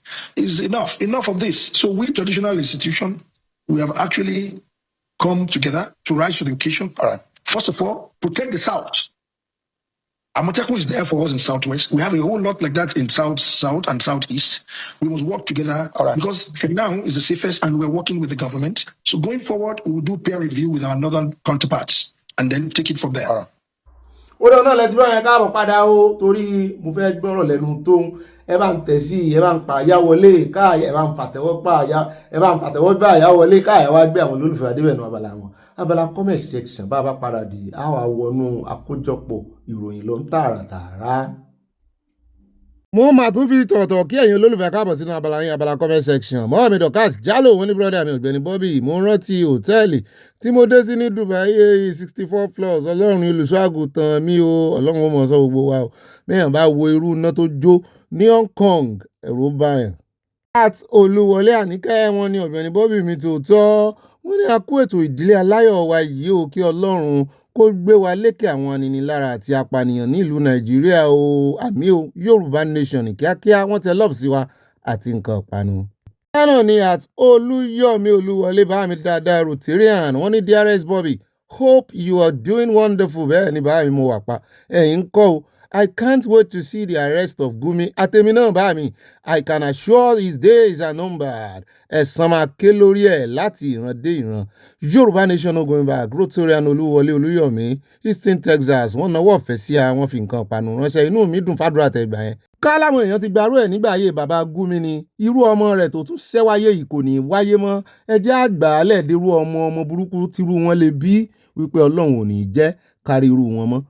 ẹjẹ́ lọ tààràtàrà sọ́dọ̀ bàbá mi dáadáa pásítọ̀ Báyọ̀ Akíngbàlà wọ́n ní brọ́dà mi ó ti wọnú ẹ̀mí ibà shining star of the moment Ọlọ́run ó mú àṣàyàn títí ayérayé o ògo ni fọlọ́run lókè ọ̀run hallelujah we love CSI free him now ìràwọ̀ yín kò ní wọ́ ọkàn àtàyà àti gbogbo ìdílé aláyọ̀ ìyá mi ò àtẹ̀yìn náà Odua nation ogoyima wọ́n tẹ love sí her from New Jersey bẹ́ẹ̀ náà ni bàá mi fọlọ́run sọ̀tà ní mọ̀lá wọ́n ní Ọ̀gbẹ́ni Bobby ẹ kú ètò gbogbo àwọn tó jẹ́ alátìlẹyìn àwọn agbésùmọ̀mí àti àwọn tó ń pààyàn tómi jiyàn gbé Ọlọ́run yóò fi ìjì kú líle wọn wáyé fi líle sí ipá wọn run pátápátá Yorùbá nation no going back wọ́n fi nǹkan ìpanu ránṣẹ́. àti dọ́dọ̀ mọ́ mi Dọlápọ̀ Akins wọ́n ní Obi we have been saying it DNA is needed ọmọ olóṣòní so-called wife is a pity for a star boy your cowboy heart is clean nice on you happy weekend my brother Tinubu don't need to go for second term Nigeria is suffering emotionally things are not getting better ire my brother Dolly from Dallas Texas peace táwọn bá lọ fún second term kán sáà rántí kán jẹ́ kí Yorùbá lọ. bẹ́ẹ̀ náà ni bá mi Olúwọlé Bákàrẹ̀ wọ́n ní ìbáláyà púpọ̀ ẹnu ọmọ ẹrùfà ń jó bélebèlebélebélé ṣé kò sí láyé nígbà tí bàbá rẹ̀ ń kó àwọn agbésùmọ̀mí wọlé bí Yorùbá bá búyàn náà ní bàbá rẹ̀ ọ̀rọ̀ ọdún lẹ́nu ẹ̀ kí ó lọ kó lọ kó ara rẹ̀ sọ́hùn ìranù Olúwọlé from Dallas Texas. bẹ́ẹ̀ náà ni at Nurudeen Murtala bá mi dáadáa wọ́n ní Ọ̀gbẹ́ni Bobby tiwa ibà ìyá ibà tínkù mi and I tínkù ibà confam ẹ̀kọ́ tó sẹ́ndẹ̀ ìròyìn ọlọ́mọ ilé wa yìí kò sí bí ènìyàn ṣe gbọ́ tí kò ní rẹ́rìn-ín ẹ kú ọgbọ́n more wisdom my brother ire o from New York City wọ́n tẹ lọ́ọ̀ sí ẹ̀mí náà wọ́n rẹ́rìn tí n bá gbọ́ ìkan mo tún rìn hùn. bẹ́ẹ̀ náà ni bá mi òkè ńlá adédọ̀tún wọn ní olùkù mi Bobby Senate pass resolution wípé kí wọ́n recruit fresh 100,000 men into police forces àti army ṣùgbọ́n president sọ wípé kí wọ́n gba only 30,000 kí ló dé even 100,000 kò tó rárá bí a bá consider population 250 million Nigerians president ni ó sanwó rẹ̀ ẹ mọ̀ pé gbogbo wọn under federal náà wà láṣẹ nìkan pé wọn kán fi ṣe state police kán gómìnà náà lè rí bùkátà gbọ́ wọ́n ní gbogbo ọ̀nà ní gọ́ọ̀mẹ̀ntì bá mọ̀ ní kí wọ́n tètè yára gbà nítorí ìtàjẹ̀sílẹ̀ ojoojúmọ́ yìí ń bà wá lọ́kàn jẹ́ gan ni love you ẹ̀sùn kírun jàre bá mi. àti Olúkáyọ̀dé Hamzat bá mi ní ìgbà tí ẹ mọ ibi tí wọ́n wà kí ló wá ń dá yín dúró tí n bá kà bọ́n ṣe kọ́ yìí àní kò tiẹ̀ ní yé wa. wọ́n ní kí wọ́n má ráyè fi ẹ̀mí ṣòfò kọ́ o ẹgbẹ́ra sọ. at Akínlùsími Adérẹ̀mí Michael wọ́n ní that is right saying wọ́n rí nǹkan kan tá a sọ tó dáa nù. ṣeun at báàmì orí ọlọ́run rees wọ́n ní àyà ṣe é mọ̀ pé ìgbà tí a ò dákẹ́ ní Tinubu àti àwọn rẹ́ẹ̀pù mọ̀ lára nítorí náà bá mi òní ẹ má jáwọ́ níbi fọ́tò ọlọ́mọlé o ẹ rí wípé ẹlẹ́à ti tan kándù bó bá wù wọ́n kàn sọ di black and white ẹ jẹ́ kí a máa gẹ fìlà gọ̀bì wa àwa la máa win last orí ọlọ́run from Dallas Texas ó dáa àti dá kíláàsì sí méjì ẹ mọ̀ wọ́rí so ń dílé wa bẹ́ẹ̀ náà ni màmí Abọ́láńlé Ògúndọ́lá mo jẹ́rìí gbogbo àwọn màmí ẹ̀yìn mi náà wà wọ́n ní òbí àyà àti gbogbo ilé akú ojúmọ́ o màmí ojúmọ́ rè lórúkọ Jésù ìwòyí láàárọ̀ fún àwọn Fúlàní wọ̀nyí arúgbó ń sunkún oge ẹ sáà fún wa ní Oòduà nation wa ìyẹn ló jẹ wá lógún Oòduà nation of November love from Amadola mo rí wine mo rí flower mo rí cake mo gbádùn kọ́mẹ́ǹtì wọn ó mọ já girigi lẹ́nu mi mo tún pàlà bẹ́ẹ̀ náà ni àti Fikayo Victor wọn ní Ọ̀gbẹ́ni Bobby yìí bá funfun mú ẹlẹ́à mú funfun mẹ́lẹ́à ó dà àyà tí wọ́n bá rí ẹni tí ó bá ní ìbọn sílé láti dáàbò bo ara rẹ̀ wọ́n á mú láti fìyà jẹ wọ́n á sì ní ká dìfẹ́ǹdì ara wa kí ni a fẹ́ fi dáàbò bo ara wa ọwọ́ náà ní kẹrin wọ́n fi dojúkọ àdá àtìbọn àti wọ one chance wọ́n tẹ lọ́ọ̀sì àti nǹkan panu bẹ́ẹ̀ náà ni bá mi orí ọlọ́run rí ìsúntún padà dọ́dọ̀ wọn ní àyà jọ̀wọ́ bá mi sọ fún Obi pé kó jọ̀wọ́ lọ bá mi yọjú sí olódòdẹ pé orí gunpowder ló jókòó sí pẹ̀lú bí Gumi ṣe ń kọ́ àwọn repentant boko wọ́n yẹn o wọ́n ní wọ́n wá ń fi mú fílẹ̀ ní orí ọlọ́run rí from Dallas Texas wọ́n á fi mú kó skibọ̀ rọ́bì ọ̀rọ̀bọ̀ kíbọ̀ bẹ́ẹ̀ náà ni ẹjẹ́ àdọ́dọ̀ mọ́àmí ọmọlẹ́wà Adésọlá wọn ní ẹ̀ka lẹ́ibà Ganusi àtàyà àti gbogbo ìdílé aláyọ̀ èyí ò ń kí wa o àwa náà kí mọ́ mi Oòduà nation now no going back wọ́n tẹ lọ́ọ̀fù alárànbarà sí wa bíi ti mọ́àmí Tina Parker bó ṣe máa ń tẹ̀ nìyẹn bẹ́ẹ̀ náà ni wọ́n fi píà àgbọn pineapple àti ginger ránṣẹ́ ẹjẹ́ àdọ́dọ̀ at fún mate braiding ẹlẹ́yàmínú wọn ní ọmọ ẹ̀mí ọwọ́ ẹ̀dá wọn pàtẹ́wọ́ kábíyèsí Elédùmarè ẹlẹ́yàwó náà ẹ̀mí lónìí nìyẹn wọn ráyè táwọn ti yà á lé at Toinori wọ́n ní kò sí ọmọ rere nínú ìbọn o àwọn politician yìí o what is coming out lẹ́nu Goodluck Jonathan báyìí o nítorí ló sọ o wọ́n tẹ̀síwájú wọn ní nọ́mbà 10 Àgbàlẹ́tù street ní àdírẹ́sì Tóyìn ìyá Michael láti Surulere owó lẹ́sẹ̀ mọ̀sẹ́ mọ̀ wọ́n ní Ọ̀gbẹ́ni Bobby mo jẹ́ ìwọ̀n mi wọ́n fi mí cruise gan mo sì gbádùn ẹ̀ at Prince Bámigbádé Ọláwọlé Ògún wọ́n ní ẹkú iṣẹ́ takuntakun Ọ̀gbẹ́ni Bobby bá mi Ọlọ́run ní ẹ bá wa kí wọ́n náwó ọ̀fẹ́ sí a wọ́n fi nǹkan panu ránṣẹ́ wọ́n bú sẹ́rin ayọ̀ múṣẹ́ ayọ̀ yín ò ní dìbànújẹ́ mọ́mí ìyáàfin Fálàì wọ́n ní kéré o gbogbo ọmọ ilẹ̀ káàró jíire kí alára kó gbọ́ kó sọ fàjèrò Yorùbá nation ní ọ̀nà àbáyọ o kí Olúwa jọ̀wọ́ kó ràn wá lọ́wọ́ Yorùbá nation no going back múragbàdo òòjọ́ ibẹ̀ òní nígbàdo ń Canada àmọ́ dream ni o wọ́n tẹ lọ́ọ̀fù sí àti nǹkan panu bẹ́ẹ̀ náà ni àti Martin Adébọ̀wálé wọ́n ní good luck it's not about election it's the previous treatment and non-progress to the citizens. mọ́ọ̀mí Abọ́láńlé Ògúndọ́lá mo tún ka ẹmọ bí wọ́n ní òbí ọ̀rọ̀ Mohbad mo gba ohun tí bàbá rẹ̀ sọ yẹn gbọ́ mo ti rí irú ìṣẹ̀lẹ̀ bẹ́ẹ̀ rí o ìyàwó yẹn sọ fún ará ilé ọkọ pé mọ̀ ọ́ lòun fẹ́ ṣe o ìgbà tí a dé ilé ìyàwó nǹkan mìíràn la bá o ojú ti àwọn ará ilé ọkọ lọ́jọ́ náà ìgbà tán ní wọṣọ gidi lọ́bẹ̀ ìyàwó ti ránṣọ ìgbéyàwó white garment ọ̀rọ̀ pèsè jẹ́ lọ́jọ́ yẹn ọ̀rọ̀ di I'm talking from experience love from Amadola àmọ́ tẹ love ṣe in fact n bá jẹ́rù bàbá ọkọ bẹ́ẹ̀ mi ò ní gbà torí mo ti mọ̀ pé ìyá ò jẹ́ ọmọ tó fẹ́ lọ fẹ́yàwó nílé onírọ́ tó fi irọ́ pinlẹ̀ ẹbẹ̀ kó yá tètè ya dojúrú lọ́jọ́ yẹn mi ò ní gbà o bẹ́ẹ̀ náà ni bá mi òkè ńlá Adédọ̀tún wọ́n ní Bobby olùkù méjì wọ́n ní generally majority àwọn lovers Mohbad ló ti lose interest nínú kéèsì yẹn nítorí ó dàbí wípé ń ṣe ni wọ́n kàn dẹ̀ fi ń cash out ni while the poor boy is still lying lifeless in a morgue unburied since September 12, 2023 DNA is done all over Lagos, Ibadan, Abuja. Why UK or US? Love you jàre ẹ̀sìn kírun. Àwọn méjèèjì ló ní lọ bàbá yẹn náà ń fi nǹkan palẹ̀. Tó bá mọ̀ kó ní ìdí DNA kí ló le tó yẹn. ó ṣe ṣe láyọ̀ ẹ̀fẹ́ ṣe ṣe pápápá. Bẹ́ẹ̀ náà ni mọ́ mi Victoria Badejo wọ́n ní thank God it's Friday by Ifesowapo and everyone on this platform. Congratulations for the safe return of our ex-president Jonathan. Bandit is season film. We don't know when it's going to end. Tinubu has a lot of work to do to eradicate them. Odua Nation of Goma, let's enjoy our weekend. Ire o, wọ́n tẹ love sí abẹ́ náà ni mo rí wọn ní àwọn ọmọ káfíńmọ́ ṣayọ̀ weekend. Bẹ́ẹ̀ náà ni àtàbọ̀sẹ̀dẹ̀ Awókọ̀yà, wọ́n tẹ love sí àwọn náwó ọ̀fẹ́, wọ́n tún fi nǹkan panu ránṣẹ́ o. Wọ́n fi jíṣẹ́ ọmọ mi.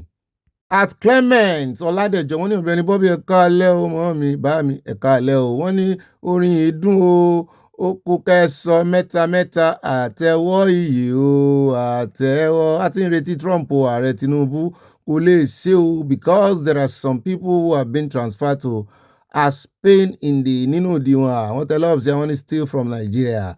At Bumi Crystal wọ́n tẹ love sí àwọn tí wọ́n tẹnu àmọ́ identity wọn àti mọ́ mi orí tó kẹsàlà mi ò pẹ́ta ti gbúrò wọn bẹ́ẹ̀ bá gbúrò wọn ẹ bá ń kí wọn o.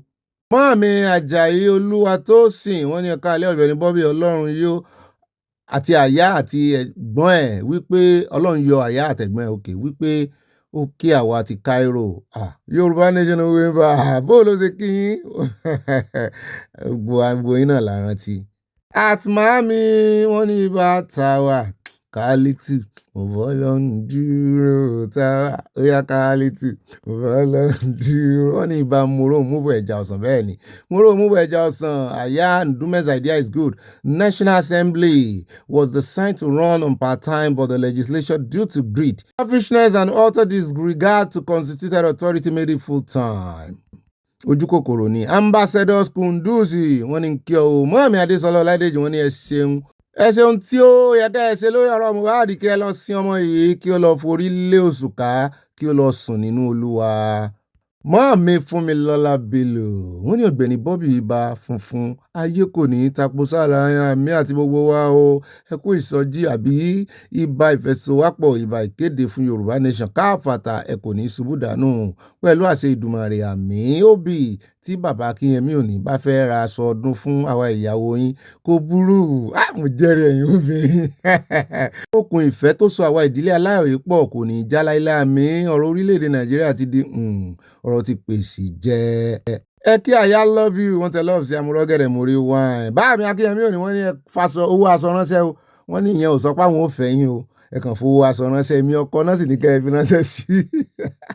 At Ganiyu Badmus wọ́n ní Bobby look at Senator Abarabe biting finger when Senator Bamidele was talking and looking at him as a great liar. Bẹ́ẹ̀ ni èmi náà rí the body language of Senator Abarabe says it all ẹ dira o ṣé ẹ ti ẹ̀rí wọ́n ń fojú Abarabe gbolẹ̀ òun náà ò sì ní gbà fún ọ. Bẹ́ẹ̀ ó kò ṣe bẹ̀rẹ̀ o láti last year àbí ìbẹ̀rẹ̀ ọdún iná ti kò sí o. Mọ́ọ̀mí Lújẹ̀ṣà Elizabeth oníyàwó ní Ọ̀gbẹ́ni Bobby ibà kà síwájú ibà ọkọ ẹlẹ́yà ìjọ̀wọ́ ṣé kò sí àwọn ọmọ ológun òfurufú ni kò yé mi o. Àyà bá wa bá Olódùdẹ sọ̀rọ̀ kó fi àsìkò yìí tú CSI sílẹ̀. President Trump jọ̀wọ́ wá ran Nàìjíríà lọ́wọ́ torí ó ti wá dojúrú tán o from Dallas, Texas. Odò nation no going back. Wọ́n fi nǹkan panu ránṣẹ́ sí àwọn èmi ò mọ̀ tó ṣe àwọn ológun orí omi àti tójú òfurufú. Bẹ́ẹ̀ náà ni at Ọmọlára Johnson mọ́mi ní US not true body have security except head of state wọ́n tẹ love sí àwọn. Ó rà jẹ́ n provide the research tá a ṣe tá a fi sọ̀rọ̀ yẹn lánàá kẹ́ ẹ lè mọ̀ pa ṣe research ni wọ́n ní leadership protection the US Capitol Police provides full-time personal protective service to top congressional leaders due to the nature of their position.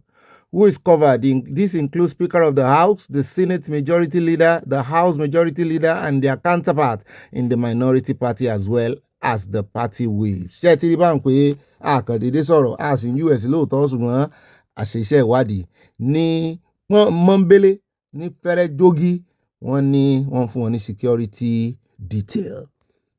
Kò kàn dàbí ti Nàìjíríà tí wọ́n ti abuse yẹ. A sì sọ lánàá ní kì í ṣe gbogbo wọn. Àwọn majority leader. Bẹ́ẹ̀ náà ni ẹjẹ́ àrọ́dọ̀ wọn mi tún iná rí wọn ní ibà Mandarin bẹ́ẹ̀ ni èdè tó ń sọnù káàkiri tó gbilẹ̀ dáadáa ní Asia.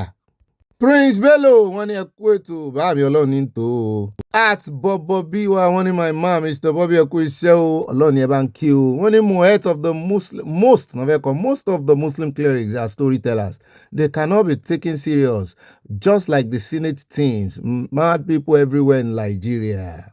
At Oyeyemi Salah wọ́n mi ni mo kí yan bẹni Bobby akú Jímọ̀ tòní o. Ohun tí mo rí nínú ọ̀rọ̀ Wùmí ni wípé kí àwọn ẹbí Adébánjọ náà jáde láti láti wá ṣe àtakò ọ̀rọ̀ bàbá Mohbad torí ọ̀rọ̀ bàbá yìí kò yàtọ̀ láti ọjọ́ yìí wá o ìyá àyí bàbá Wùmí ó dáa kò yé mi. Ẹ jẹ́ á lọ sọ́dọ̀ Àtọ̀lámídé Túbí wọ́n ní misplaced priorities are evident as the First Lady invites senators to dinner while Nigerians suffer from starvation, violence and bandit attacks. The cries of the Nigerian people seems to concern them little. Kò tiẹ̀ concern them. I pray that everyone directly or indirectly involved in this atrocity will face divine justice. Amen. Bẹ́ẹ̀ náà ni Báàmí Martin Adébọ̀wálé wọ́n ní wáì tí àwọn wọ̀nyí ń fi irọ́ bo irọ́ òbí ẹkú àforítì àwọn onírọ́ ẹ wò ó sú mi o ire o a kò ní í ṣe lásán àmì Odùduwà àgbèwà o kò ní í gbọ́dalẹ̀ love and respect Bámi èmi náà juwọ́ sókè sí yín o ọwọ́ méjì fẹ́yàn kan jọ. At Samuel Olúwaṣẹ́gun ní Oòduà nation no going back, together we move. Mọ́mí Olúfúnkẹ́ Fájimólú wọ́n ní Obi El-Rufai tó dìde ogun sí Tinubu nígbà àtáàkì ojú irin ní Kaduna owó tabua ní Tinubu fi ran El-Rufai lọ́wọ́ o kí ni Gani Adams ti sọ ní ìsìn tí wọ́n fi ikú wá kiri Rẹ̀mí ò nírònú ọkọ rẹ̀ kò ríjọba ṣe ó fẹ́ ṣàpèjẹ wẹ̀jẹwẹ̀mu bóyá wòlíì ló ní ọ̀rẹ́ ṣe. Bẹ́ẹ̀ náà ni mòró mú bọ̀ ó yá ẹja ọ̀sán mọ́ mi dáadáa wọn ní Ọ̀gbẹ́ni Bobby mi tó tọ́ my darling teen. Ẹ ti gbé mi sínú ẹ̀mí tààràtààrà mo mọ̀ bẹ́ẹ̀. I love ìran mi. Much love for you mọ́ mi. Adéyínká Cecilia Sonowo wọ́n ní happy Black Friday to us in USA from Chicago. Bami at Remy Yekan Trump wọ́n ní Ọ̀gbẹ́ni Bobby baba Mohbad was a clown. Just attention will just want to inherit Mohbad estate. He needs to go away. Social media celebrity, God bless America. I stand with President Trump. Mọ́mí Stella Ògúnbàjò mo ti wá wọn ní àṣẹjáde ọ̀rọ̀ tẹ́lẹ̀ ọkùnrin yìí ó sojú abẹ ní kò òdodo ọ̀rọ̀. At mami wọ́n ní bá rí dùnnú ibà inú mi dùn ibà dùn mí nínú kí ọmọ El-Rufai keep mute capital letter tí ẹni. He should go to his father and let him see the ruins of banditry which he collaborated to form. Talk not to Nigerians, but your callous and inhuman father. Àyàmá bínú sí mi jàre. Mọ́ mi, bínú kẹ̀. Bàbá rẹ̀ náà ò sí mi. Gbogbo bọ́n sì bá ti olódò rẹ̀ jẹ́ náà lé kiri. Ṣé ẹ tiẹ̀ rí tán bá fi wọ́n banditry tán para wọn lókè ọ̀yà gòsì tó kàn wá. Ṣùgbọ́n eléyìí tán fẹ́ mọ́ kọjá yìí wọn wá sọ́dọ̀ wá. Wọ́n á bọ́ lọ́n lé o. Bẹ́ẹ̀ náà ni Mọ́mí Dorcas Odolu Àtúnmíṣe wọ́n ní Niger Delta kò kọjá ilé wọn fún ìjà ẹ̀tọ́ wọn. Oúnjẹ Rẹ̀mí Tinubu fún ojú rere rọ́bà stamp ní o ṣé kò sí Yorùbá ní ilé ìgbìmọ̀ asòfin tó lè jà fún CSI bí àwọn Ìgbò ṣe ń jà fún Kánú ń bò. Ṣùgbọ́n máa wòran gbogbo wọn ní ìkìlọ̀ tán kọ̀ tí bàbá CSI tó kìlọ̀ fún wọn tán kọ̀ sí lẹ́nu gbogbo wọn náà máa bá lọ. Ọlọ́run á jà fún wọn. Ìkà ọ̀dájú ni wọ́n àbọ̀nbàbá ìkà ọ̀dájú ni wọ́n fi wọ́n lẹ̀ wọ́n á jẹ mọ̀nàmọ́ná yà. Bẹ́ẹ̀ náà ni Àtàdésọlá Ìbíkúnlé wọ́n bú sáyé wọ́n jó bẹ́ẹ̀ náà ni wọ́n tẹ lọ́ọ̀bù sí àti nǹkan panumọ́rọ́ gẹ̀dẹ̀ wọ́n bó dáàrin bíi ti mọ́ mi Riscott Àdìgún wáìnì ni o ẹ̀jẹ̀ á mu wáìnì para wa lónìí o ẹ lọ́lọ́tì ni mí ẹ jẹ́ á lọ sọ́dọ̀ ọmọ mi Adésọlá Ọládèjì wọ́n ní irọ́ àwọn àlùfáà wọ́n pa ènìyàn káàkiri ayé àwọn àlùfáà Ìlọrin yìí ò sọ nǹkan kan torí Fúlàní ní ń pàṣẹ fún wọn ẹnu blabla lásán. At peace wọ́n ní Lord police IG and army chief wey una drone àbí una never hear of drone àwọn àmọ́ tí ń jẹ́ bẹ́ẹ̀. Mọ́mí Olúfúnkẹ́ Fájimólú wọ́n ní Bobby gbogbo àwọn tí wọ́n ti Tinubu lẹ́yìn dórí àlééfà ló jákulẹ̀ wọ́n náwó wọ́n nára ìkan nínú àwọn actor Igwe ló wẹ̀ ní òkun nítorí Tinubu kò mú ìlérí rẹ̀ ṣẹ fún àwọn Fúlàní tí wọ́n ti lẹ́yìn. Mọ́mí Adésọlá Ọládèjì wọ́n ní Àpábí ohun tí àwọn ọ̀gá rẹ̀ bá sọ fún ni yóò sí oníranù ní àwọn ó ṣe jẹ́ Nàìjíríà tá a pè ní olóṣèlú. Bẹ́ẹ̀ náà ni àtijẹ́mílá gbájé mọ́ mi ní brọ́dà mi àkú iṣẹ́ lónìí o ẹ̀kú ìyànjú o kọ́lọ́ ń gba ìyànjú wa o kò dé ládé o. At Royal Pastry, what do you mean? The northern part of Nigeria barely contribute anything to the economy. The auto part of the Nigeria, the southwest, southeast, south, all contribute in the northern part. Take the lion's share of the revenue. What else do you need? You know what they need. Leaders, they have 19 states, 19 governors, and they can't even look at the other state and cover their face for shame of what they have done to their state. But they want to blame the whole Nigeria for the lawlessness of their children and their ibi screen gbede nìyẹn. Wọ́n bá àwọn Arewa Consultative Forum tó ń béèrè fún amnesty fáwọn bandits ọ̀hún náà ń bá wí. At David Dare wọ́n ní Ọ̀gbẹ́ni Bobby ẹ kú iṣẹ́ ìlú Ọlọ́run kú iṣẹ́ rẹ̀ o kò yẹ kí àwa àti àwọn aláìmọ̀kànmọ̀kàn wọ̀nyí wà pọ̀ ní orílẹ̀-èdè kan o. Ẹni tí ó ń fi militanti wé bandit terrorist àwọn tó ń pa àwọn ènìyàn tí wọ́n lé wọn kúrò ní ìlú kí Olúwa bá wa palẹ̀ wọn mọ́ Oòduà nation no government wọ́n ti di kankan náà báyìí ìjìyà òfin ti sọ wọ́n di kankan náà. Bẹ́ẹ̀ náà ni Mọ́hàmí Adésọlá Ọládèjì wọ́n ní ẹ̀yin adarí Nàìjíríà yìí ṣépè fún àwọn ọmọ yín ni ta ni ẹ̀ ń tàn ara yín lọ́wọ́ Ọlọ́run. At Táíwò Ẹ̀dúnjọbí Èjìrẹ́ wọ́n ní kò lè sọ English properly professor wọn láti Fulani Island. At Modúpẹ́ Táíwò wọ́n ní Ọ̀gbẹ́ni Bobby mi ọ̀wọ́n ẹ̀yin gan wà precious mi. Mọ́ọ̀mí Ajéwọlé náà ń kọ́ ẹ kú ètò Olúwa máa bá wa tò láti Èdùmàrè àmì àwàrà ayé o ìròyìn yín láti ìbẹ̀rẹ̀ kò sí má gbọ́dé òpin o àwọn àfáà ìsá ire o kásùn láyọ̀ kàjílá wọn mi yóò yí ẹ̀yin o mo dúpẹ́ Táíwò love you. Mọ́ọ̀mí Christiana Sheba wọ́n ní Ọ̀gbẹ́ni Bobby ọkọ̀ arúgbó ọkọ̀ òpèké ọba ìkéde fún Oòduà nation káfàtà Ọlọ́run yóò máa mú inú yín dùn bí ẹ ṣe mú inú wa dùn nínú ìdílé aláyọ̀yà mi o àní rí ìbànújẹ́ àní rí kòrò Ọlọ́run yóò gbà wá lọ́wọ́ àwọn apànìyàn wọ̀nyí o Oòduà nation tètè dé o àyà àti ọ̀gá rẹ̀ kú ìgbìyànjú o Mama Sheba Minnesota USA wọ́n fi nǹkan panu ránṣẹ́ àgbà ìbẹ́ òní nígbàdo ilé yìí.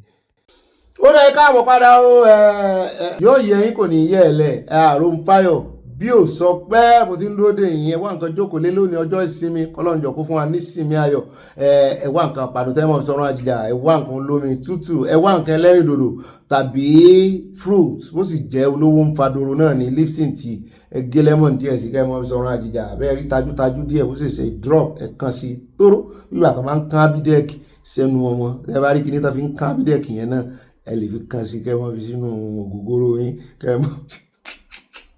kẹ́mọ́ bá máa mú para àmujù náà ni ẹ ti sọ mí dọlọ́tí ẹ̀yin gbọ́dọ̀ kan wà kọ́kàn mo gbolé ayé náà tí ó fi gbolé ayé kó kàn mọ́ mú wáìnì ẹ lè mú wáìnì arọ tí náà ni wáìnì tí mò ń sọ náà nìyẹn kò ń ṣe àwọn tí kìíní kì í ṣe àwọn tí ògógóró ni mò ń sọ mo dárúkọ ògógóró mo ṣe mistake ni ó dá àwọn alákọ̀ọ́kọ́ ní ìròyìn wa báyẹ̀ wá pín kó kálé kó kákó ẹ máa wá fi sọwọ́ sáwọn olólùfẹ́ yín.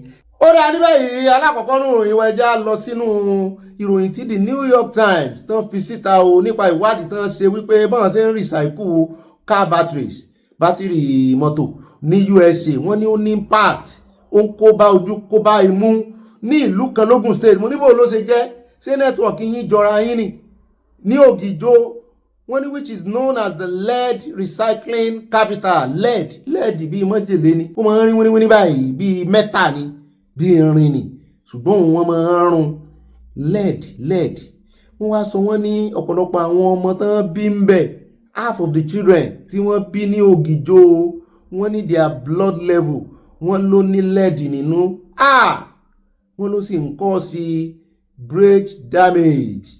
Ayé mi o, the Ogun State government has now advocated for a temporary ban on the export of lead. Okay, ibẹ̀ náà ti export yẹ lọ Amẹ́ríkà. Àní bí èèyàn bá kọ́lé sí àdúgbò kan tó ń pọnmi nínú kànga àbí oko gbẹ́bọ́ o tómi rẹ̀ ń pupa ó jẹ́ mọ́ mú ẹ mọ́ fi dáná. Kọ́ rèé wo substance tó wà nínú ẹ̀mí ò dẹ̀rù bọ́ o mọ́ mú mọ́ fi dáná o. Rèé wo substance tó wà nínú ìgbà mí yọ ọ̀rùn báyìí. Aṣọ lásán gan bẹ́yẹn bá fi fọ̀ tó dúró sára aṣọ àwọn nǹkan tó bá ti ní wàhálà tó bá ti ní tó jẹ́ bí májèlé sí ìlera ẹ̀já mọ̀ sá fún ẹ bá ń tẹ̀sílẹ̀ abẹ́rẹ́ ẹ̀já gbọ́ yóò sì wá láǹfààní o kó máa yan àdúgbò tọ́rí ìgbé tọ́rí ìkọ́lé sí o. State Tokunbo Wahab also spoke on the topic in a post on X on Thursday, stating that the Lagos Environment Protection Agency blocked the establishment of these operations in the state several years ago, highlighting their zero-tolerance policy on hazardous waste processing. I mean, Adefemi, I'm coming to you because it concerns your state. Yes. I mean, people thought that that area was in Lagos State, but, you know, the Lagos State Commissioner for Environment and Water Resources, Tokunbo Wahab, quickly debunked that story, saying that it is in Ogun State. And we are seeing the Commissioner for Environment in Ogun State also take proactive measures to make sure that, you know, these factories are closed. But how heartbreaking is the story, Adefemi? It is actually incredibly devastating. I mean, it's terrible in and of itself. That is happening in my home state just makes it sting a little more, unfortunately. This is the thing with these situations. Yes, we can commend the commissioner within Ogun State for doing the needful, which is issuing this temporary ban. I think conversations could be had about whether or not this ban should be temporary, whether or not it should stop outright. I understand that that causes, you know, economic, IGR ramifications, but the safety of our citizens has to be the priority. Yes. And when we're seeing that this is not even just an issue affecting adults, which would be terrible already, but the future of our country, having these severe levels of lead in their blood, and the fact that that is something that causes lifelong brain damage. It is not something that we could just talk about and move on. You're killing these children. This is a perfect case for a class action lawsuit. This is really the time where the state government, the federal government should be showing itself as someone or an institution that cares about its people more than it cares about money. This can't be the price of development. Mm-hmm. We can't be sacrificing ourselves in the name of money or building or infrastructure. This is wrong. And it's devastating that it is happening. And a lot of times, these children don't even know about the risk that they're putting themselves under, have no idea what it means to have lead poisoning in your blood to this extent. It's terrible. Yes. It is actually heartbreaking more than anything. Ó ṣe ni láàánú wípé ibi tí àwọn ọmọ yìí ti dàgbà àbí tán dàgbà sí àwọn olórí wọn wọ́n lérò wọn lọ́kàn wọ́n tiẹ̀ rí wọn débi pé wọ́n mọ̀ pé ọjọ́ ọ̀la kan ó wà níbì kan tí ń jìyà. Ẹ káàbọ̀ padà ẹ wò ó.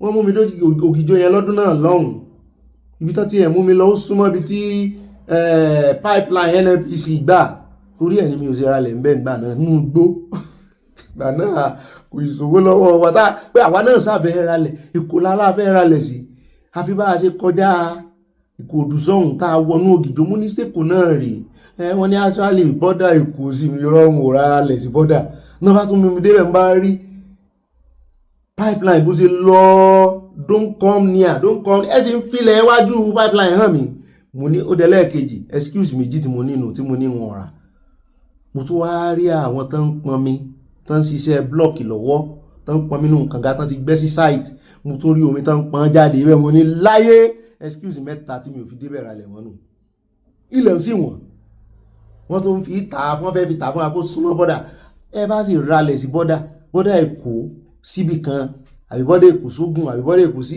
wọ́n máa jẹyà jẹwé ìyá wọ́n ìrántí wọ́n ìmọ̀ Ògùn ìmọ̀ bóyá ọ̀nà ní wọ́n máa gbàgbé wọn ni Èkó Lagos State náà ní ìrántí wọn mo yá sá pé ń bomi bẹ́ẹ̀ ò bá kúkú ra lẹ̀ sí Èkó kó lọ wówó kó rà sáàrin Èkó ẹjá kó ń bẹ́ ẹjá wá lọ sọ́dọ̀ arákùnrin tó ń já wá sí yìí wípé à ń bọ̀ lọ́dọ̀ tó ń wo ọ̀rọ̀ tó ń adémọ́nú kúlà ni ó ń yooru afẹ́ kó yooru jáde ká wá sáàfù àwọn olórí yín torí wọn ò pé inú mi dùn pé tóun ló sọ̀rọ̀ yìí jáde ẹ sì lè sọ wípé ó ń ṣe Yorùbá ní sàlàbẹ́lẹ̀ òótọ́ ọ̀rọ̀ kan afẹ́fẹ́ òótọ́ ọ̀rọ̀ fẹ́ lòun náà ní sì ti pẹ́ tí ni wọ́n sọ kò kàn sọ́kàn àárí mi ò gbọ́ kó sọ́kàn àárí mi ò gbọ́ rí ẹ já lọ sọ́dọ̀ arákùnrin tó kọ rẹ̀ jẹ́ Nwokolo èyí tí ń kìlọ̀ fún àwọn politician wípé ẹ̀yin lẹ̀ ń gbẹ́kòtò ẹ̀yin náà lẹ̀ ń tẹ́nilé lórí ẹ̀yin náà lẹ́ẹ̀sì ṣubú bẹ̀ o lórí ọ̀rọ̀ bẹ́ẹ̀ ṣe ń ṣèjọba ẹ̀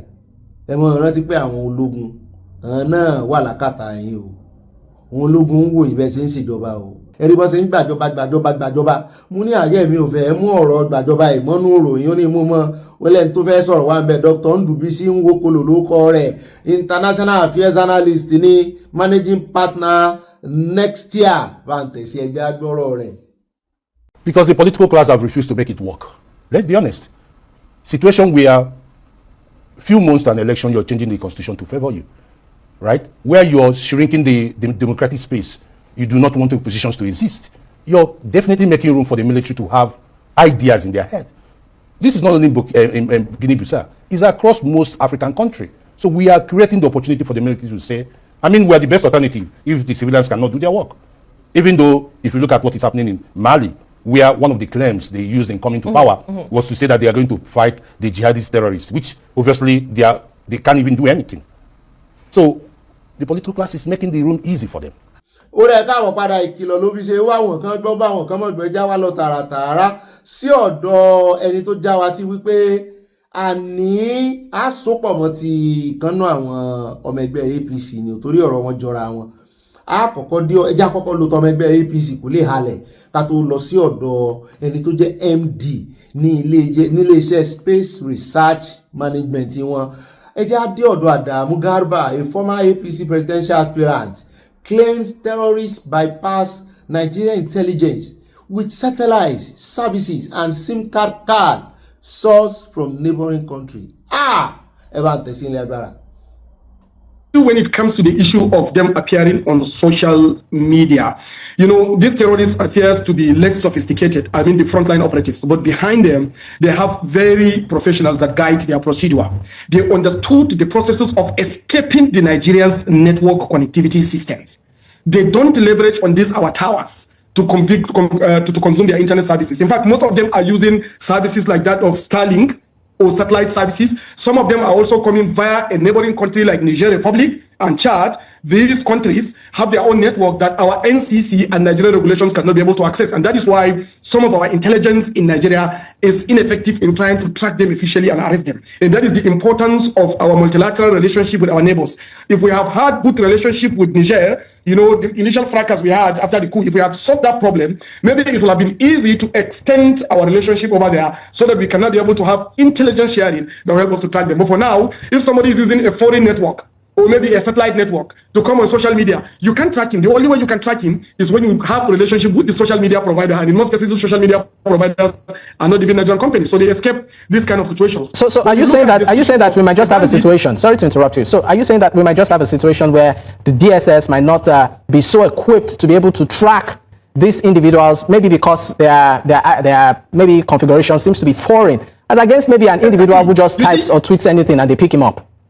Yes, you see, because these people that used to tweet and come online are operating within our service providers. They are using MTN, Glo, Airtel, and other Nigerian providers. They are leveraging on Nigerian towers. They are operating within Nigerian internet airspace, so they can easily be able to pick.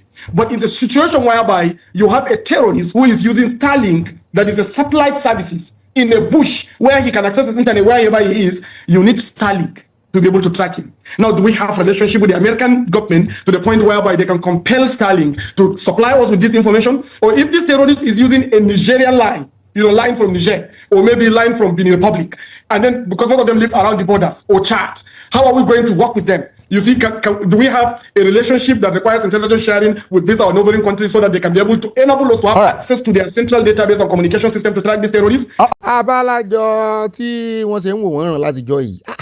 Musa ń wò náà wípé wọ́n ń wá sórí TikTok irú eléyìí tó tún wá sí kinní lórí Facebook nǹkan tó pera rẹ̀ ní Nàìjíríà kidnapper ìyún náà ní ìsìn inú igbó ló ti ń lo Starlink bó náà ṣe ní access sí Starlink Amẹ́ríkà tó bá yá ní ìsìn àwọn Nàìjíríà ní ìjọba Nàìjíríà láwọn nídìí Amẹ́ríkà àwọn olórí wọn lẹ̀ Haúsá wọ́n ní k'Amẹ́ríkà mọ̀ wá Amẹ́ríkà ṣe wá ń rí gbogbo ẹ̀ láì ṣe pé wọ́n wá nù Nàìjíríà Amẹ́ríkà ṣe lè dóòlà ọmọ wọn tán sì rí bó ṣe rìn sí ibi tó rìn sí láì ṣe pé wọ́n intelligence ju intelligence lọ ó bá jẹ́ pé bí arákùnrin yìí ṣe sọ ni ṣùgbọ́n èmi rò wípé ó ní bó ṣe yẹ kán lè mú wọn ó yẹ kí intelligence ti kọjá wípé wọ́n lo sim card nìkan ó yẹ kó ti kọjá bẹ́ẹ̀ ó sá ní nǹkan kan tó ń pè ní IP address tó yẹ pé kò sí network tó bá wù ọ́ kó o lò wọ́n mọ ibi tó ti IP address rẹ̀ yóò júwe wọ́n ní nǹkan kan náà wà tán fi ń blọ́ọ̀kì IP address gbogbo àwọn ìyẹn ló yẹ káwọn DSS mọ̀ gbogbo àwọn ọmọ tí ń ṣe scam kiri gbogbo àwọn ọmọ yìí ló yẹ kán kó sínú kinní ló yẹ kán change ọpọlọ wọn kán rehabilitate wọn àwọn ọmọ tó ní ìdí amnesty gan nìyẹn náà ọmọ tán lọ ń ṣe yahoo kiri àwọn ló yẹ kán lu ọpọlọ wọn wípé ẹ̀yin ọmọ yóò yá ẹ wá bá wa tú àṣírí àwọn bandits mọ̀ ń bò jẹ́ pé àwọn ọmọ yìí náà mọ̀ ń lọ lọ́wọ́ gbà ẹ ó yá sí àkáǹtì rẹ wọ́n bá ti rówó gbà lọ́wọ́ wọn bandit wá ń fojú yín gbolẹ̀ wọ́n náà ní àwọn ọ̀jọ̀gbọ́n lẹ́yìn tó ń bá wọn ṣe gbogbo kìíní. ó dáa ká lè káàbọ̀ padà ká lè fi ọ̀rọ̀ rẹ̀ múlẹ̀ ẹni tó wá jẹ́ MD fún NASRDA ìyẹn DG ní kìí ṣe MD o ọ̀gá pátápátá ni o Director General fún National Space Research Development Agency ní Nàìjíríà òun náà sọ tó jọ ọ́ ó tiẹ̀ sọ ó ní nẹ́tíwọ̀kì sẹ́tẹ́láìtì ni wọ́n ń lò ẹ bá ń tẹ̀ sí. How many satellites do we have in Nigeria today? Functional. Functional satellite we have today, we only have 2 satellites left Which in are? orbit. There's Sat-1, which belongs to the Defense Space Administration. They Sat-1R, which belongs to the Nigeria Limited. Which is a communication satellite. So for the fact, yeah. one communication satellite, one Earth observation one satellite. Earth observation. Historically speaking, our satellite acquisition and origin comes from 2001, right? 2003. 2003, under the Olusegun Obasanjo regime. Administration. And we had how many at that time?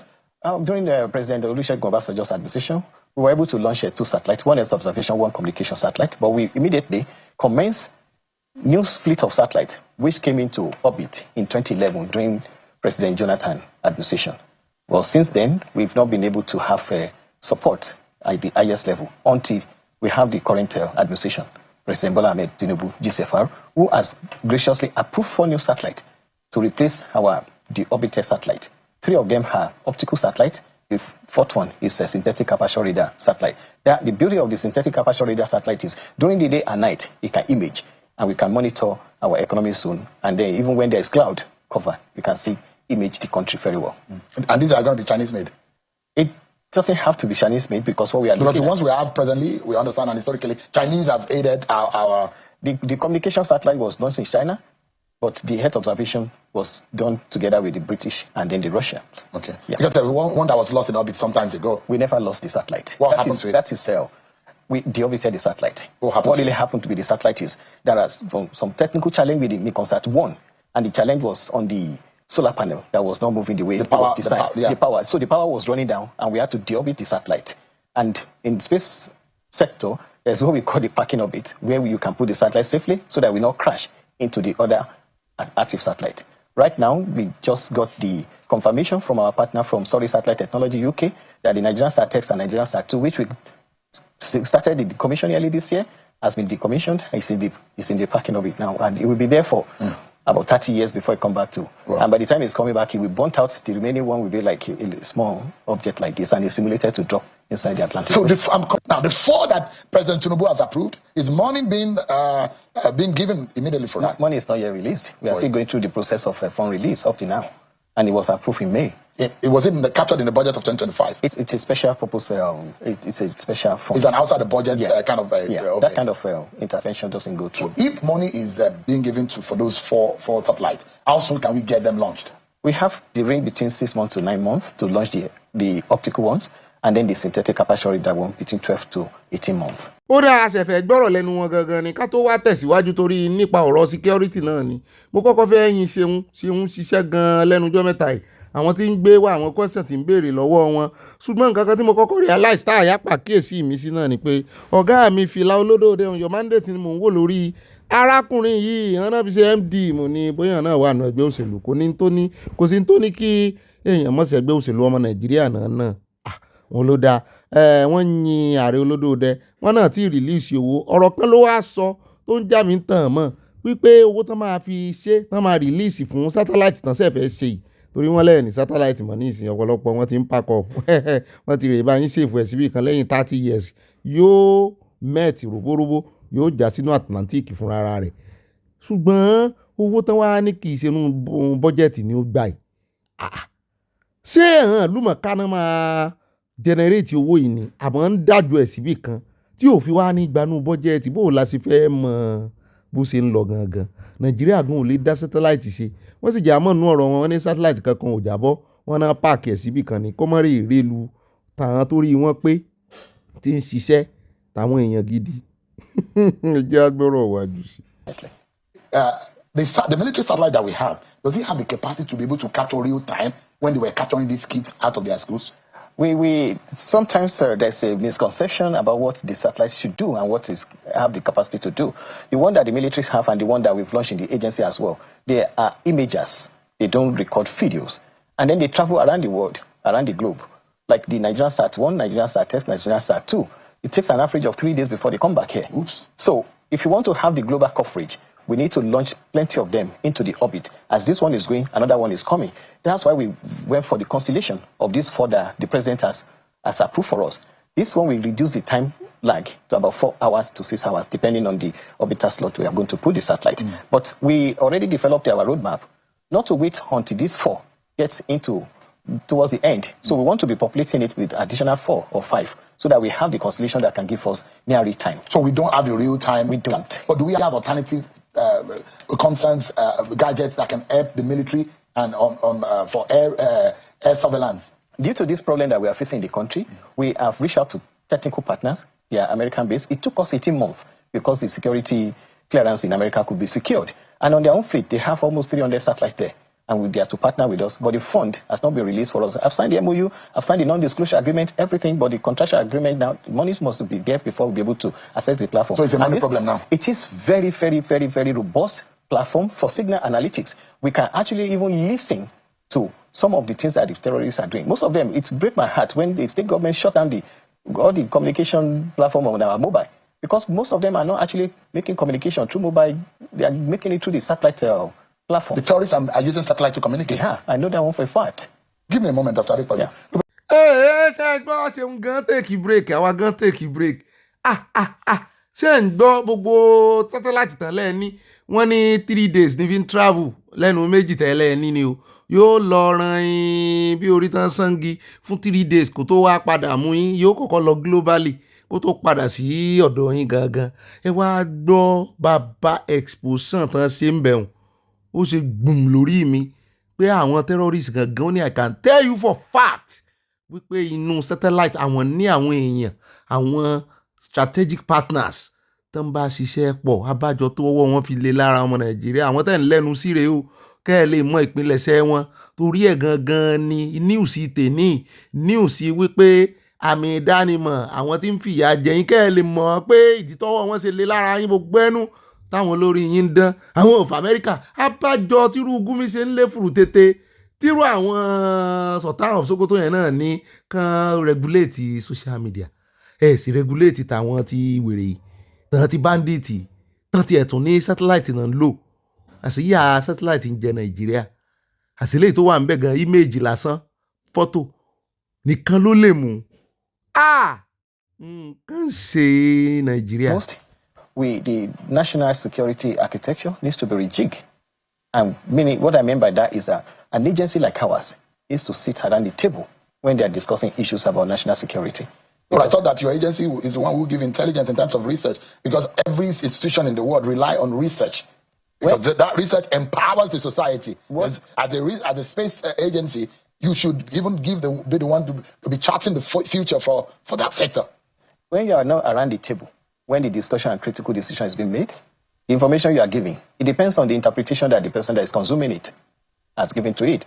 Whether it's got the capacity to consume it 100% or it's 25% or 35%, makes a big difference. So, if that is done, we need the acquisition like now.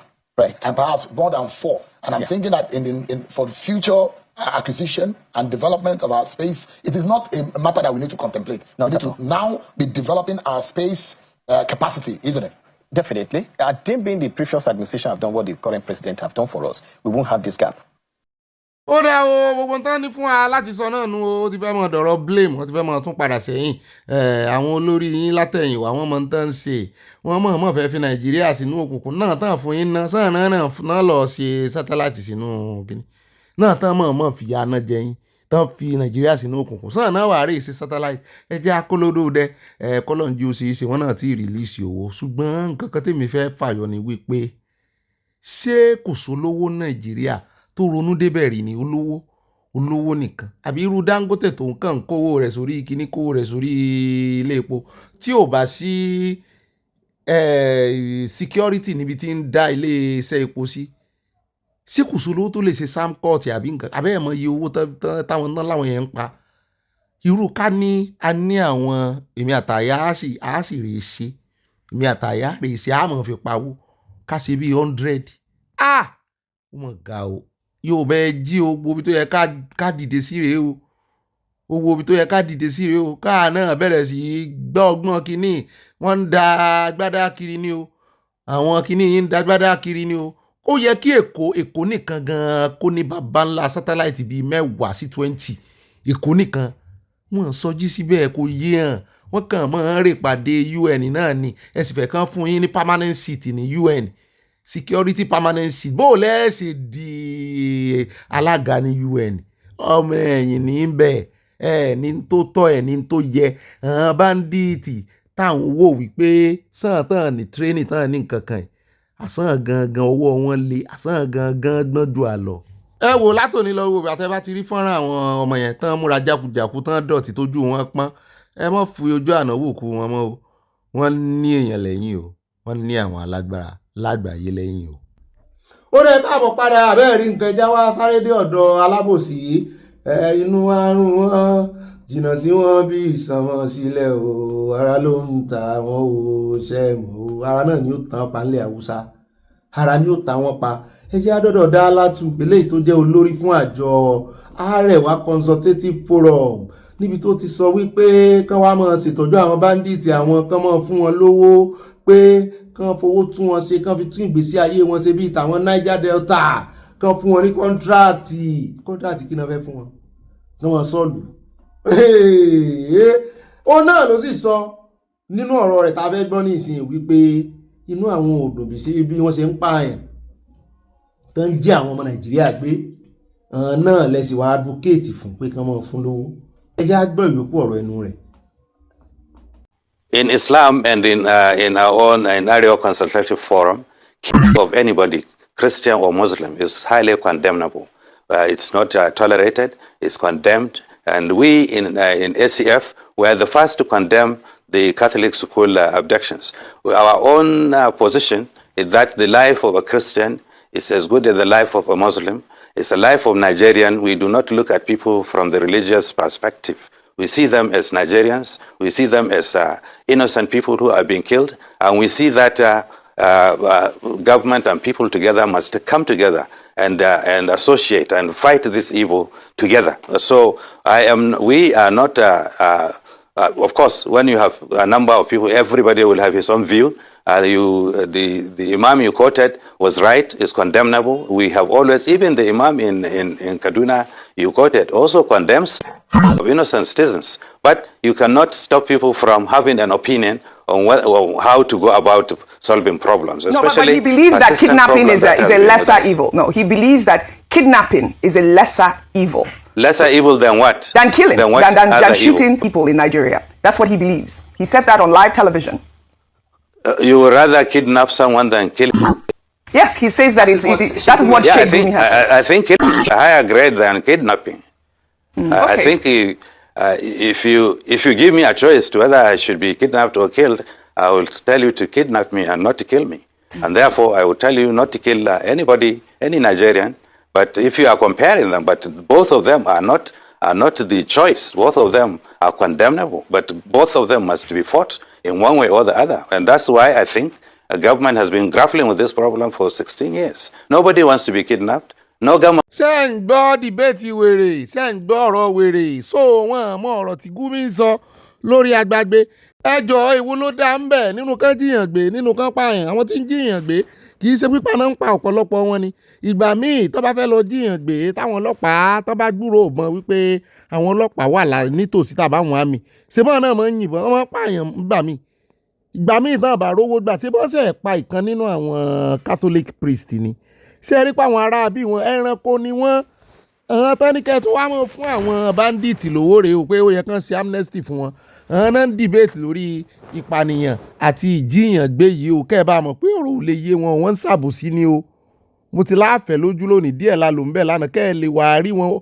olórí àjọ kínní rèé o Bashir Dalatu chairman Arewa Consultative Forum rèé o ó kọ́kọ́ fẹ́ mẹ́nu ó kọ́kọ́ fẹ́ fo ọ̀rọ̀ Gumi ó fẹ́ fẹnu wọ́ọ̀sì ẹ̀ lásán kó mọ̀ sọ kúlẹ̀kúlẹ̀ kan tó wá rán létí ọ̀rọ̀ tí Gumi sọ pé bó o bá gbọ́ àwọn ń gbọ́ àwọn làwọn gbé wá ó sọ lórí live tv.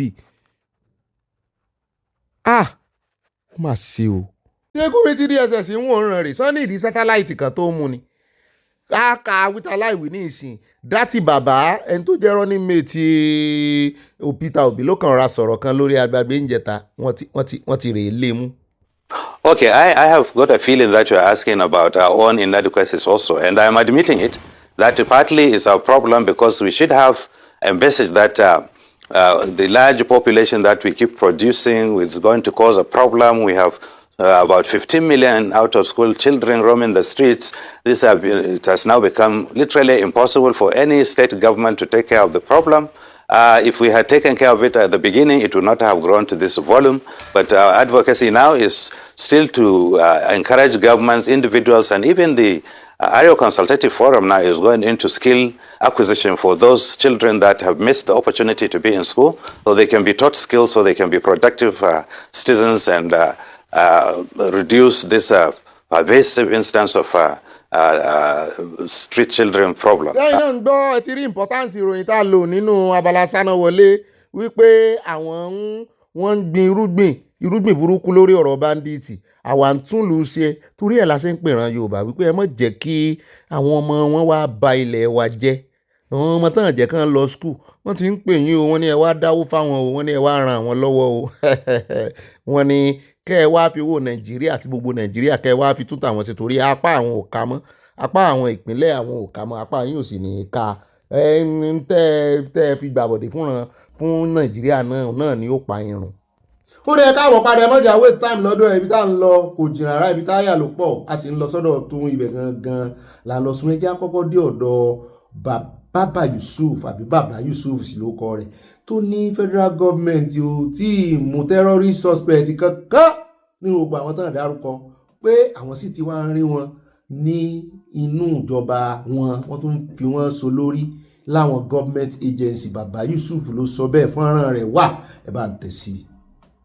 I'm very happy with the development. The narrative is changing to the tune I want it to be. This which you have read, I totally align with. You know, if leaders have failed and interventions are coming that way, and like I said in my write-up, I don't mind an intervention by the United States of America, even though also for them, a little bit too late because we know there were times we sought for interventions we didn't get. And also, we should also not forget as Nigerians that we are talking. I have always told us to remember the objective of the deep state, about the resource that is the focal point of any leader that is trying to come and give us quote unquote intervention. It is only Nigerians that can actually salvage themselves. Nobody will come and salvage you free of charge, talk less of President Donald Trump. However, dropping the ball means opening vistas of opportunities for state capture from the outside, and we cannot blame them. They are playing their game. What is our own game?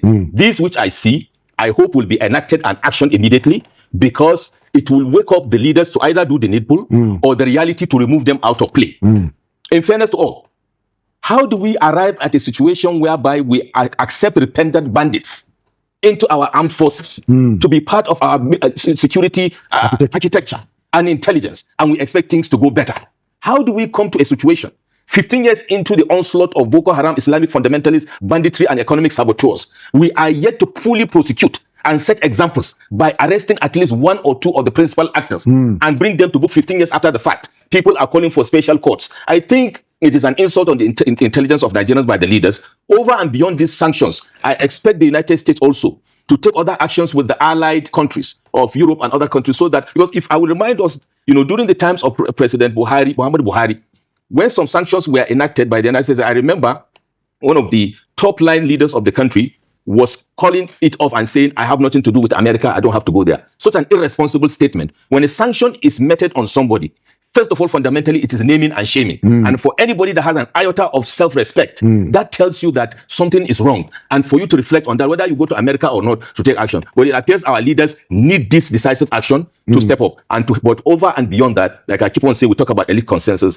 Donald Trump and other people will try to help us. But it is only the elites of this country, some of us, that should go beyond talking and take actions in our various positions and forums to do the needful to see how we can change. The problem we have is we're having the wrong people at the top echelon of the leadership, period. Ṣé iná gbọ́rọ̀ láti arákùnrin sọ láti bàtà tí ń ja ìjà Boko Haram àti ìmú èèyàn kan ṣoṣo pàtó bá èèyàn kan gbòógì. Bẹ́ẹ̀ náà ni wọ́n nígbà ayé Buhari. Wọ́n ní Amẹ́ríkà náà tún fún wọn sanction. Ṣùgbọ́n kí ni wọ́n ṣe? Wọ́n ní kan nú àwọn olórí yín sọ wípé kí ló ń fẹ́ lọ sí l'Amẹ́ríkà. Ìtumọ̀ ẹ̀ ni pé wọ́n mọ implication sanction yẹn wípé ó kọjá kéèyàn kàn lọ Amẹ́ríkà kó o fẹ́ gba visa lọ bẹ̀. Kí ló fẹ́ lọ sí l'Amẹ́ríkà? Ó sì wà lára àwọn tó ń take decision fún yín. Kò mọ iye owó tó ń wọlé láti Amẹ́ríkà sí Nàìjíríà. Wọ́n wá sanction yín ó ní kí ló fẹ́ lọ sí l'Amẹ́ríkà. Ìwà náà sì ń wù ní ìsìn. Ṣé wọ́n fẹ́ fi propaganda sí? Àwọn eléyìí sọ̀rọ̀ síta lóòótọ́ ṣùgbọ́n propagandist ni wọ́n. Ẹ jẹ́ á máa wòran. Wọ́n bẹ̀rù wọn bòde. Ó dá ẹjá wá sáré ká tó lọ sọ́dọ̀ ti dátì bàbá tí DSS invite. Ẹ jẹ́ á dé ọ̀dọ̀ arákùnrin tó gahùn sókè yìí níbi tó ti sọ pé 18 local government kan náà àwọn security analyst táwọn ń lò ní táwọn gbé wa. Ó ní 18 government wọ́n ti tọwọ́ bọ̀wé àdéhùn àlàáfíà pẹ̀lú àwọn bandits ní Katsina àti environs rẹ̀ pé nǹkan yí o, nǹkan burú sí ni o lábẹ́ ìṣèjọba olódòdẹ tí 18 local government sì ti secede tó jẹ́ wípé àwọn bandits náà ń ṣèjọba ń bẹ̀. Àwọn èèyàn ò lè dá nǹkan kan sí láì jẹ́ pé wọ́n fọwọ́sowọ́pọ̀ pẹ̀lú bandits. Wọ́n jẹ́ kán mọ̀ nǹkan fẹ́ ṣe, wọ́n fẹ́ lo oko ní oníye tán máa san, ibi tán máa gbà, táìmù tán máa lọ. Ibi ni ẹ̀rìn sí o, àwọn ti dẹ nǹkan síbi in case àwọn ológun bá ń bọ̀, ibi ni kẹ́ ẹ̀rìn sí o. Náà ń pàṣẹ fún wọn ń bẹ̀. Ó wá ní ìjọba ò ṣe wá sí, wọ́n ṣe dáwọ́ kán mọ́ fún wọn ní allocation. Amírù kí leléyìí? Ẹja gbọ́ lẹ́nu ẹ̀ bá padà dé ká lọ sọ́dọ̀ dátì Amẹ́ríkà tó wá bọ́ sọ́dọ̀ tó. Let me ask you point blank, are we negotiating with terrorists in Nigeria? Yes, sadly we are. As at this November, I counted 18 local governments in Katsina State alone that have entered peace pacts with bandits, gunmen who are illegal. Right now we have one, and there is a conversation regarding the possibility of a second local government joining. So all in all, we're looking at about 19 local governments formally entering peace pacts. We've also documented other wards, villages who have entered informal peace pacts with this bandit. So clearly, we have legitimized criminality. We have let go of an element of our sovereignty to this bad guy. And I think the most annoying part or disturbing part is the fact that it is done under the full glare and witness of some federal security agencies. In certain instances, the military will be the ones who would allow these bandits access into the locations. They will be in the locations where these bandits are signing this peace pact. In some instances, the police will be there, the civil defense will be there. So it's going to be very difficult for someone to convince me that this is not being done with the knowledge of the federal government and in the knowledge of the state government. Of course, the local government chairmen are involved. And I think, Keller, the most disturbing thing is even the agreement that is signed. The contents of the agreement are extremely disturbing. On the one hand, from the side of the state, what the state is demanding from these armed men is that they should stop attacking. It ends there. There is no demand about them laying down their weapons. There is no demand about them not attacking neighboring locations. It's specific to the particular location where this peace pact is signed. On the side of the armed men, the bandits, their request is even more ridiculous. They are asking for medical facilities, they are asking for educational institutions, and they are asking for access to the market. As ridiculous as it sounds, this is what they say is the reason behind the continuation of the lawlessness that we're seeing. But there's a lot of taunting. Ó náà lẹ́gbọ́n yẹn o, bọ̀bọ́ yìí náà tẹ́ bá gbọ́ ìbẹ̀rẹ̀ interview ẹ̀ nígbà tán bí nípa genocide ìsọkúsọ ló sọ kalẹ̀ torí ẹ̀ ní wọn ò ṣe lo bẹ̀ ṣùgbọ́n ibi tá a lè lò náà la lò yìí pàápàá jùlọ lórí gbogbo ìpàdé àlàáfíà ìbuwọ́lù àlàáfíà tán náà ń ṣe àlàáfíà rọ́. Wọ́n ní tẹ́ bá wo gbogbo àkọọ́lẹ̀ àwọn bandits àwọn agbésùnmọ̀mí wọ́n náà nídìí hòtẹ́ẹ̀lì wọ́n fún hòtẹ́ẹ̀lì náà sí wọ́n náà nídìí hospital wọ́n nídìí wọ́n gbogbo ń tán kalẹ̀ kò tó kán máa pààyàn lé lórí kò tó sì kó mọ́ ọwọ́ yín lẹ̀ kò sínú àdéhùn pé àwọn ó kó mọ́ lẹ̀ bẹ́ẹ̀ náà sì ni àwọn sáìdì tí àwọn ológun ọlọ́pàá kásítà lè pè níjọba náà ò fi àkọọ́lẹ̀ lẹ́nu tán fẹ́ wọ́n kàn ní ẹ mọ́ pa àwọn èèyàn wọn mọ́ ẹnìkan kó bọ̀ wọn lẹ̀ ẹni kan jáwọ́ nínú kínní kí wàá nírọ́ tẹ́ wá ń pa wípé ẹ̀ ń deradicalize wọn nígbà tó jẹ́ pàdéhùn tó wà nílẹ̀ gan kò sí items of deradicalization bẹ́ẹ̀. ń ló wá dífà béèrè tarábìnrin tó ń bí wípé lórí ọ̀rọ̀ báwọn bandits àwọn agbésùnmọ̀mí àmọ́ kó wọn kọ̀ báyìí náà ni àtàjínigbé kankan náà nìyẹn báyìí wọ́n ṣe ń wá sórí ẹ̀rọ àgbàgbé kí ló dé tán lè mú wọn a ti gbọ́ nípa ẹni tó sọ̀rọ̀ nípa satellite àti gbé èèyàn méjì báyìí ẹ jẹ́ wá gbọ́ lẹ́nu rẹ̀ náà bẹ́ẹ̀ náà ẹ̀ mọ̀ rántí ó sọ ó ní 10,000 akàn lónìí ó ní 10,000 people ló ti kú láti bẹ̀rẹ̀ ọdún yìí títí di November tá a wà yìí ní Nàìjíríà lórí ọ̀rọ̀ bandit nìkan ni o àtàgbésùmọ̀mí. Ṣé USA ò wá mọ̀ jánà tán ní kìrìsìtẹ́nì inú wọn 7,000 náà ti pa lọ́dún yìí? Ṣé wọn jánà tíjọba ń ṣe propaganda kiri tán ní irọ́ ni? Wọ́n ṣe béèrè lọ́wọ́ àwọn ará ilé àwọn tiwọn irú àwọn eléyìí kan tó gba USA lọ èyí mọ̀ defend irọ́.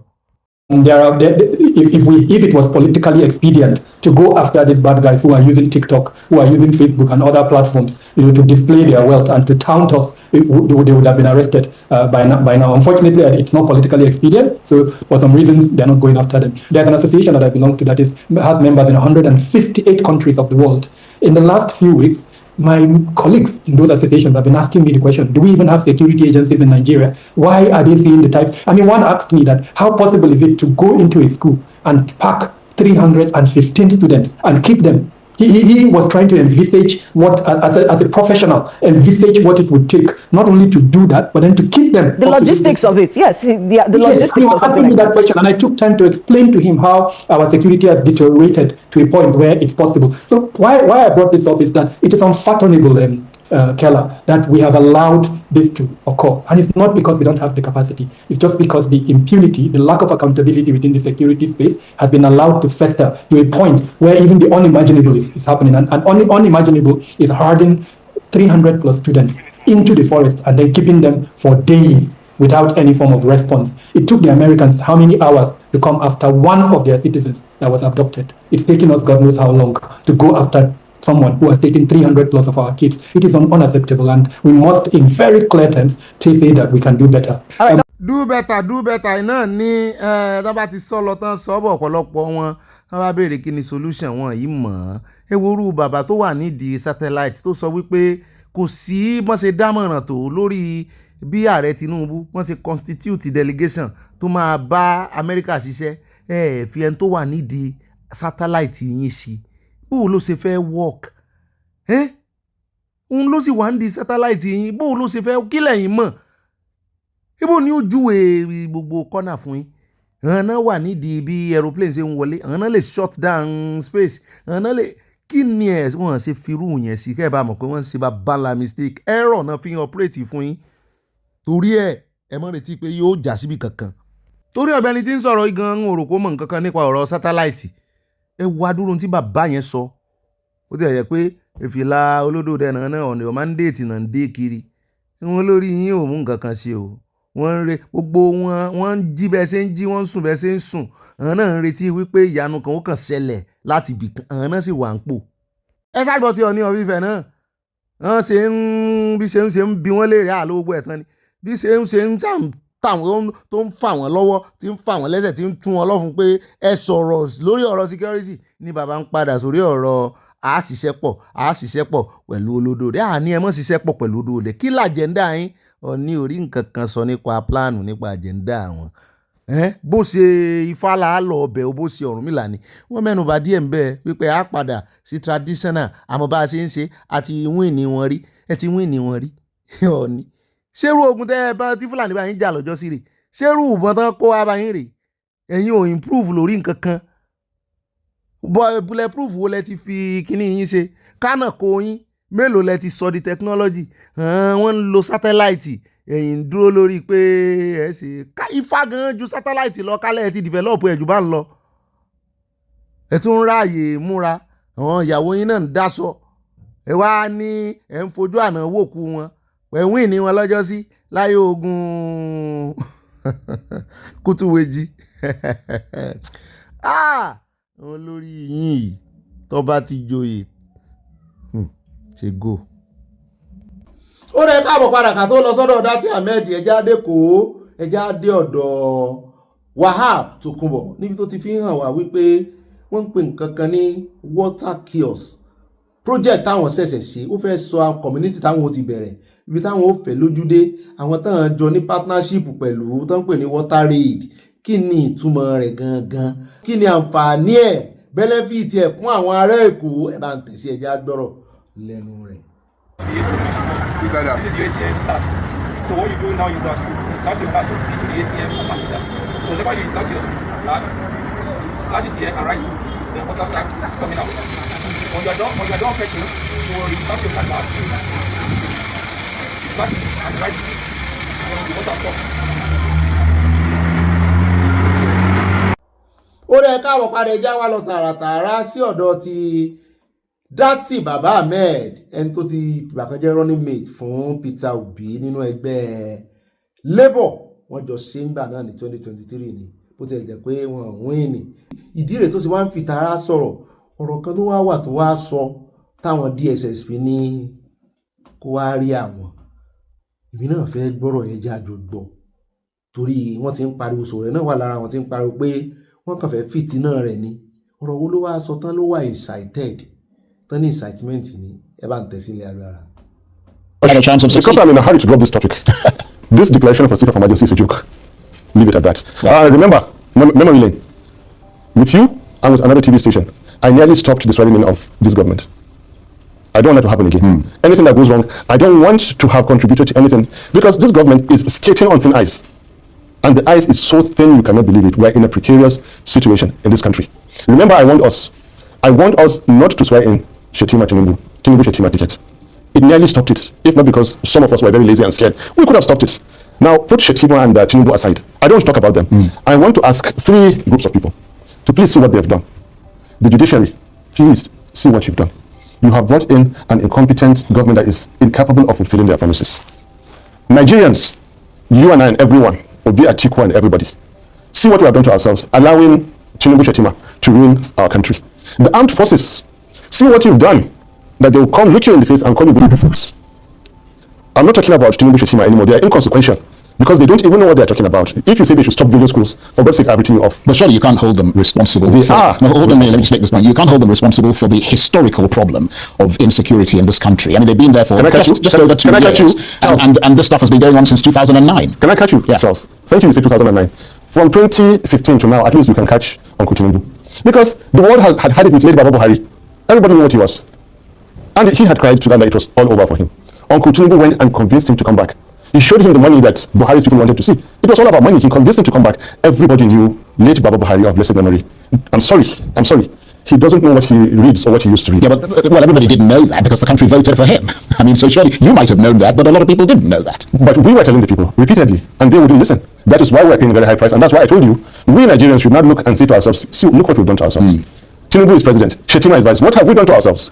díẹ̀ nínú ọ̀rọ̀ tí dátì sọ rèé o tó kó sí wàhálà tó jẹ́ kí DSS kan sáré ránṣẹ́ pé wọ́n ti ránṣẹ́ pé àwọn bandits orí TikTok yìí àti ìgbọ̀ kan ránṣẹ́ pé wọ́n ṣùgbọ́n wọ́n ránṣẹ́ pé nítorí ó ní òun wọ́ọ̀nù wọn kìlọ̀ fún àwọn Nàìjíríà pé ẹ wo ń tẹ́ ẹ sọ ayé ara yín dà pé ẹ̀yin lẹ súnra yín dé ìkórìtà tẹ́ wà yìí o pé òun wọ́ọ̀nù yín pé kẹ́ ẹ mọ̀ sọ ẹ̀yìn Tinubu àti Shettima ó mọ tóun sọ òun mọ̀ wọ́n àwọn ọ̀rọ̀ kan wà tóun ò lè sọ wọ́n ṣàti invite àmọ̀délé gbọ́.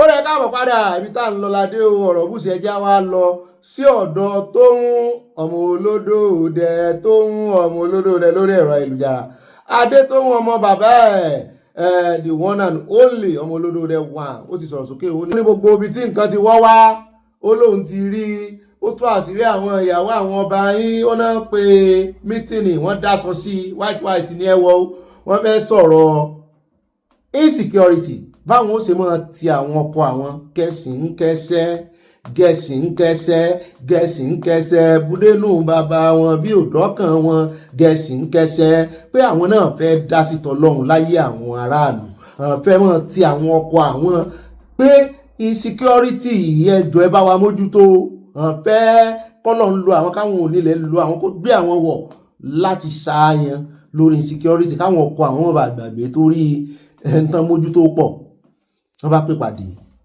nígbà tán lọ bí ìpàdé tóun náà pòun sí ṣùgbọ́n òun ò ráàyè lọ ọlọ́lọ́run gan ló ní kò mọ́ lọ ó ní náà bá rè ń jà ń bẹ̀ náà bá ń rè tú kẹ̀kẹ́ ọ̀rọ̀ ńlẹ̀ ń bẹ̀ náà bá ń tú àṣírí àwọn ọkọ wọn wípé wò ọba tó rí yẹn kì í sọ́ba o kò tiẹ̀ níyì kankan lára ó máa ń lu òun bí ẹni lu bàrà ni àṣẹ wọn ní punching bag láàfin àṣàwọn ọba yìí àṣàn yí lórí gan àṣẹ wèrè náà fi ń wo wèrè àwọn ìyàwó wọn àṣàn kàn ń ra wọn ró sọ ọmọ tí ń ṣe wọn ni àṣẹ nǹkan ń ṣe àwọn ìyàwó wọn lọ́pọ̀lọpọ̀ wọn kò sí èyí tí ò rí sọ nínú àwọn ìyàwó àwọn olórí ọba yìí mi kọ́ mo sọ bẹ́ẹ̀ tòun ni ẹ gbọ́ bẹ́ẹ̀ náà ló sọ tàwọn ọba náà ó tanú bá àwọn gómìnà náà tán náà rí ìdásọ ẹ fẹ́ ṣe ọ̀rọ̀ ìṣẹ́fẹ́ sọ̀rọ̀ lórí insecurity rí ìdásọ bẹ́ẹ̀ náà látúnjọ́ wọn náà ń lé ẹ̀mí wọ́n ń dúnkùkù lájà wọ́n ń dúnkùkù mọ́ Ìbà Gani mo ní kí ló dé àwa náà sì sọ fún lọ́jọ́ sí wípé ṣé kò mọ̀ wípé tán bá ní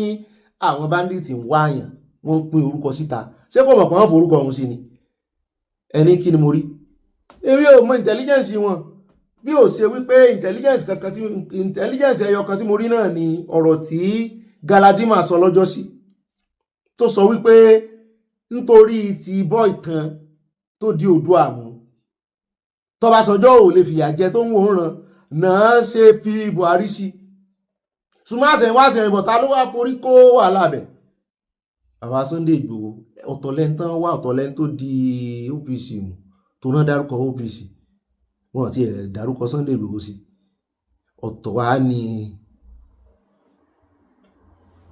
bóò lògo Sunday Igboho ṣe ní ju ti yín lọ yóò ju ti wọn lọ ó jẹ́ pé ṣẹlẹ̀ sá ńgbà tààtàà ni kò yẹ kẹ́rù bà Ìbà Gani olórí ogun ìbẹ̀rù o a lò fọ́nrán rẹ̀ díẹ̀ ṣùgbọ́n bí tá ń lọ gangan lọ́dọ̀ Tóun ẹ bá ń tẹ̀ sí àṣírípọ̀ ní ọ̀rọ̀ Tóun bẹ́ẹ̀ náà ló sọ ó ní Sunday Igboho nìkan Ọlọ́run ìbà rẹ o mo sì fi làfúrí adé ńlá o ọba tó ń bọ bá jẹ asọ̀rọ̀ yìí náà aná máa wà a ní yóò tó táìmù tẹ́ pé gbogbo wọn rí aláìsí ìmíì tí ó sọ̀rọ̀ tẹ́lẹ̀ tó yẹ pé àìsọ̀rọ̀ wọn gan-an wọ́n sẹ̀ wà ń sọ̀rọ̀ ní ìsìn táìmù tó yẹ kán ti sọ̀rọ̀ ṣùgbọ́n Ọlọ́run ṣetán tó fẹ́ gbèjà wa náà ni Ọlọ́run ṣetán tó fẹ́ gbèjà wa ẹgbẹ́ mo gẹ́fẹ́ láti kí n tó sí náà ń ọ̀ràn tí ọ̀rọ̀ iná ní bá ń tẹ̀ sí ilé abẹ́rẹ́ já gbọ́ lẹ́nu tó.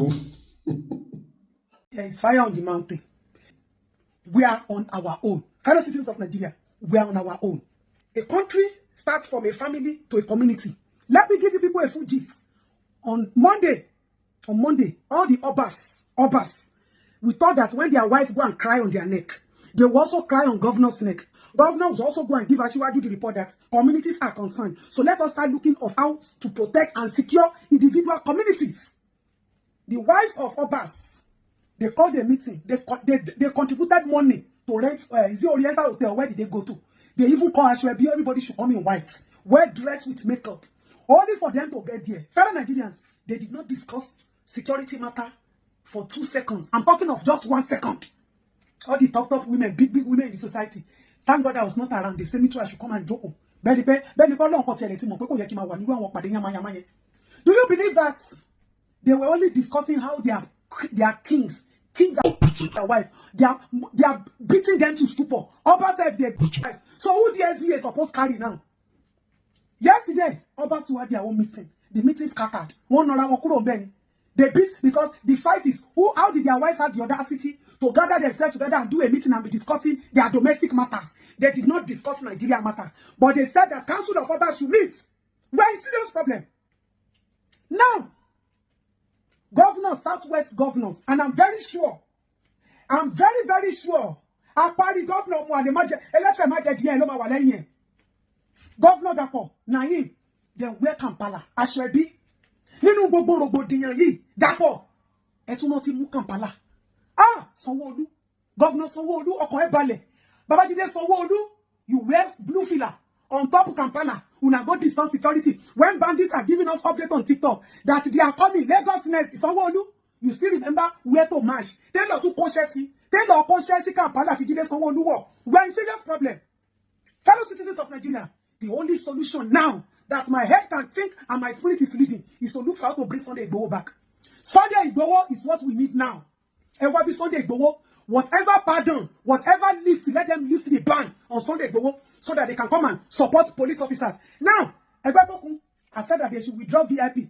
Senate, those ones, you see the way they humble, they talk now. They are scared that they will be vulnerable. Who bandits supposed carry if no be una? Who bandits supposed first bond do if no be una? If they never carry one of una I no go clear that we are restless and our lives are at risk. So fellow citizens of Nigeria, if not to protest, we are ready. I'm just a stone throw away. Igboho must come back. Because those police officers, one go withdraw. And they don't benefit, they don't shock. Now inside AC, then they sleep. Then they use iPhone 14, 15 Pro. Ẹ̀mí àwọn ọmọ onílẹ̀, ẹ̀mí àwọn onílẹ̀, ẹ̀mí àwọn onílẹ̀, ẹ̀mí mímọ́ ti bẹ̀rẹ̀ ẹsẹ̀. Ọjọ́ wo sì ni eléyìí ọmọ olórin wèrè yẹn ń kọ ló ń sọ̀sọ́kúsọ ńgbò yá àwọn onílẹ̀ tún ti jáde ó tún wá kó ìbí rẹ̀ jẹ ó fi tún ti Sunday Igboho ṣe èèyàn kan náà tún kọ́kọ́ sọ̀rọ̀ ó tó wá di pé ẹ̀mí àwọn onílẹ̀ tún lókèètì tóun ọlọ́mọ kù sí o ó dáa o kán mọ́jọ́ kan jẹ́ àmọ̀gbà tán máa ṣe kìíní a gbọ́dọ̀ tètè fẹnu sí ẹ mọ̀jẹ̀ àwo tó ẹ jẹ́ àpè tó ń wo ẹ jẹ́ àpè o tọ́lọ́run ti bá wa tì wájú ìsìn ẹ jẹ́ àpè ẹ mọ̀ ní kò dá sí tẹ́lẹ̀ o ẹ mọ̀ ló tún fẹ́ẹ́ fi ṣe politics o ẹ jẹ́ àpè o ẹ lè béèrè sínú ẹ̀mí o ẹ mọ̀ wò ń ràn o ẹ mọ̀ wò kó dá ṣe o torí Sunday Igboho ti bẹ̀bẹ̀ rálì tó sì ní ká ṣe ní ìsìn rálì pé ká béèrè ẹ̀tọ́ wa lọ́wọ́ ọmọ wa tó wà ń bẹ̀ ká gba ẹ̀tọ́ wa fún Sunday Igboho ni o ọlọ́run ò ní sọ̀kalẹ̀ o èmi rọ́wọ́ ọlọ́run eléyìí o ìsọ̀kalẹ̀ ọlọ́run náà ni o yóò ràn èèyàn ni o torí nǹkan kékeré ni kì í ṣe pé ọlọ́run ò lè sọ̀kalẹ̀ ṣùgbọ́n kò ní forí orí ìtẹ́ rẹ̀ lẹ̀ torí nǹkan kékeré tó yẹ pé yóò sọ̀rọ̀ tí ó sì ṣe ó ti sọ̀rọ̀ báyìí o ó sì ti lókèètì àwọn tó fẹ́ ránṣẹ́ ẹ jẹ́ á gbè sí o ẹ jẹ́ á gbé o ẹ mọ̀ jẹ́ á fi súnmọ́ wòran lásán o ẹ mọ̀ jẹ́ á wò lọ́ọ̀kan ẹ jẹ́ á gbè sí o àníkọ́nà kí Sunday Igboho sàti múrí bọ́ torí wọ́n ń pe gbogbo mítìnì wọn ní ìsìn mítìnì sọ́mìtì mítìnì kínní wọ́n pe Sunday Igboho sí o bàbá náà yà ń wòran àwọn tọ́lọ́ ń fẹ́ lòrè tán rí wípé ìgbìnrin ọ̀tẹ̀ bá a ṣe ń pàkan nìkan ń rú wọn mítìnì rọ́tàn ṣe kiri kò já mọ́ nǹkan kan o Sunday Igboho ní lọ́kàn everybody ńlẹ̀ Yorùbá ọlọ́run tí ó kàn dàbí ìgbà tí Peter Rufai tó máa ń mú goli fún Nàìjíríà ńgbà náà ni tó o bá ti rí Peter Rufai lójú ilé ọkàn rẹ ó balẹ̀ tó o bá ti gbọ́ Sunday Igboho ẹ̀yin ẹjẹ́ kankan sọ pé Sunday Igboho ń bọ̀ ní Kogi tàbí ní Kwara gbogbo wàhálà tí wọ́n fojoojúmọ́ dálẹ̀ kò ní sí mọ́ ọlọ́run ni kì í ṣe pà ń gbé Sunday Igboho gẹ́gẹ́gẹ́ ọlọ́run ló gbélé alọ́ ọlọ́run ló kọ́ gbé àwa kí láwa ṣe àlọ́sàn ju ká gbé náà lọ tóró náà gbé á rí ńgbà sòrò bó bá wá tún wòyìn kẹ́ ẹ tún fi ṣẹ̀tanú ọlọ́run ó mú yín gbẹ́ ń bá fi lé ìṣẹ̀tanú. abẹ́ẹ̀ rí o náà lẹ́tí bọ́ yìí o ọlọ́run lágbára ewu tó dúró dè wọ́n sí kọ́lọ́run jẹ́ kan tún wá gbọ́ torí èyí tí ó sọjí nu wọn báyìí lẹ gbọ́rọ̀ lẹ́nu wọn yìí ọ̀pọ̀lọpọ̀ náà wà tó jẹ́ wípé gbogbo last resort wọn mo rántí language màámi ẹ rántí language tí mo máa ń lò pé gbogbo the last resort náà ni gbogbo tí gbogbo àpàdà tá a máa padà sí tó wà ní ìpẹ̀kun ọkàn àtẹ̀lítì o àtẹni tó ti bú Sunday Igboho pé kò dòyìnbó àtẹni tó ní kò lọ skul o gbogbo wọn pátápátá lọ́kàn wọn àtàwọn agbèrò tàn rán síta ńgbà náà tó ń àtàkì Sunday Igboho ẹ ti rántí gbogbo wọn nínú ọkàn àyà wọn Yorùbá nation that's the last resort mo sọ fún yín àtẹni tó ń tẹnu àbùkù bá Yorùbá nation nísìn àtẹni tí ò dá sí àtẹni tó ní version mi àtẹni tó padà sí ìdí politics náà náà lè ṣe rí ẹ mọ́ bu ọ̀pọ̀lọpọ̀ àwọn tó padà sí ìdí politics náà fẹ́ jẹ́ ń bẹ̀ ni náà fẹ́ sáré kó tiyan kí gbogbo ẹ̀ tó wó last resort ni kó wọ́n rógun ẹ̀ ṣe wọ́n ń padà bọ̀ wá bẹ̀bẹ̀ ó sì ti àbí ẹ̀bẹ̀ kọ́ rèé ní ìsìn àfi Sunday Igboho ti ń bẹ̀bẹ̀ lọ́jọ́ sí rèé tó ń lọ káàkiri yóò jẹ àwọn ọba yẹn lẹ́nu pé táwọn bá fààyè lẹ́pọ̀ lọ́n lo àwọn Ọlọ́run fi wọ́n sí ohun èlò àpáti ẹ̀rí pé yẹ̀yẹ́ wọ́n ti ń bẹ̀rẹ̀ ní ìsìn ẹ̀jẹ̀ tuntun ṣe yóò fi wọ́n sí ohun èlò àpáti yóò pa wọ́n tí sẹ́gbẹ́ kan yóò sin wọn mọ́ kọ́nà Sunday Igboho wà arógbòlù gidi ìjà kíní sì ń jà ẹ mọ́ fojú àwọn ọba wa gbolẹ̀ mọ́ ẹ mọ́ pa àwọn èèyàn mi mọ́ àwọn ọlọ́pàá tẹ́ ẹ wá ń gbọ̀n tẹ́lẹ̀ gírígírí ní ìsìn rí mú táwọn ọlọ́pàá fojú yín gbolẹ̀ sí ẹ wá wò ní ìsìn ọ̀pọ̀lọpọ̀ wọn tán ní wọ́n withdraw kán lè kó wọn lọ remote wọn àti ìmọ̀ bá ń ṣèṣe tọ́jú wọn ọlọ́pàá gbọ́n fẹ́ lọ kojú kìíní nígbà tó sì mọ̀ wípé ń tẹ́ ẹgbẹ́ lẹ́nu lọ́wọ́ ń gbọ́n pa àwọn àmì ìṣeré wọ́n sì pa ìkànnà àwọn ọ̀gá ológun ní ààrẹ gan ò sọ nǹkan kan ọ̀gá ológun lè fi ṣe mọ́ àwọn ọ̀gá ológun yòókù náà wọn wò pé ṣé báwọn ṣe ríre lọ́wọ́ rẹ̀ ṣé bẹ́ẹ̀ mi àwọn ṣe ríre brigadier general èsì tí ìpẹ́ tó pa tí ìrí kankan múnú wọn èyí tẹ́ tún rí mú lọ́jọ́ sí ó ti ẹ̀sìn bá àti ẹ̀gbọ́n pé kì í sóhun ló pa ṣùgbọ́n òun lórí fa wàhálà ní ṣọ́ọ̀ṣì Kogi 20 years ẹ̀wọ̀n lẹ́tún fún ṣé bọ́ sí ń prosecute yẹn nù ẹgbọ́n tárákùnrin yẹn sọ ó náà sì wà nù agency ìjọba wọn àti prosecute wọn ẹgbọ́n tí yẹn náà sọ lórí ọ̀rọ̀ satellite.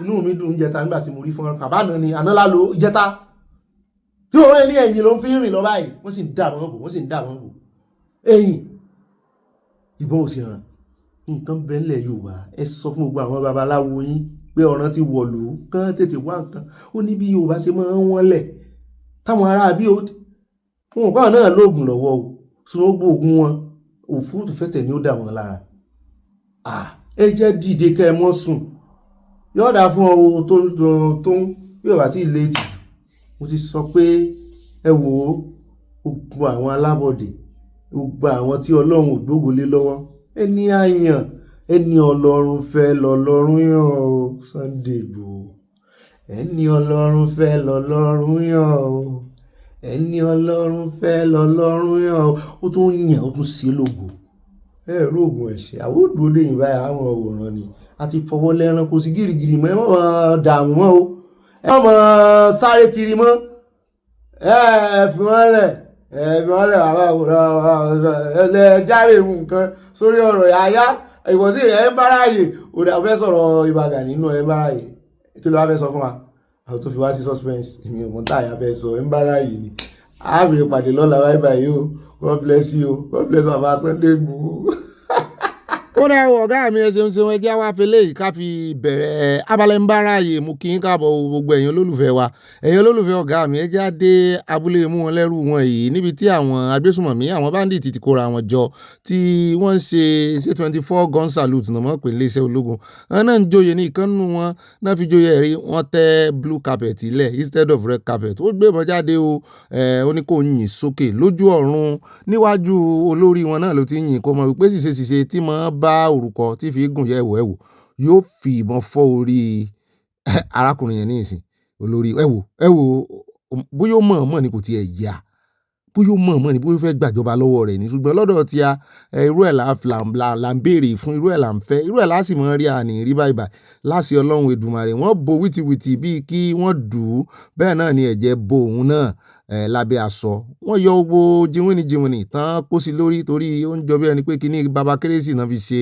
aṣọ òye fún white ló náà wọ̀ ṣùgbọ́n wọ́n fi kíní yẹn wọ́n fi ṣe rẹ̀gálíà fún wọ́n bẹ̀rẹ̀ sí í tú kúrò lọ́rùn ẹ̀ ṣùgbọ́n ọmọye rẹ̀ ó ti rin owó ọjà aṣọ òbọmọye rẹ̀ mọ́ ó dìgbò ṣe sí irú ẹ̀ láwọn rí ẹjẹ́ kò ń bẹ já dọ́dọ̀ arákùnrin yìí tó bá wa dá olórí àwọn àjọ ACF yẹn Arewa Consultative Forum lánàá tó ń béèrè fún amnesty àti owó oṣù fún àwọn bandit wọn ọmọ náà làrán síná ẹjẹ́ á fi lè ṣe response àti reply fún.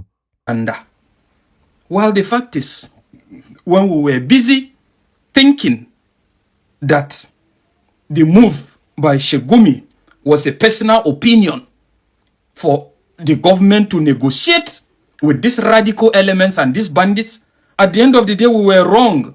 It wasn't just Shegumi's opinion. It was a calculated agenda and it was a grandstand of the North. As evidently, you can see what I've displayed here. The chairman of Arewa Consultative Forum, urging Tinubu to negotiate with these radical elements, with these Fulani bandits. It doesn't just stop at negotiation, that they should equally be given money, just like the way they gave Niger Deltans money. So at the end of the day, you get to see that we were actually thinking it was something of a personal opinion and it doesn't reflect reality. But now it's obvious.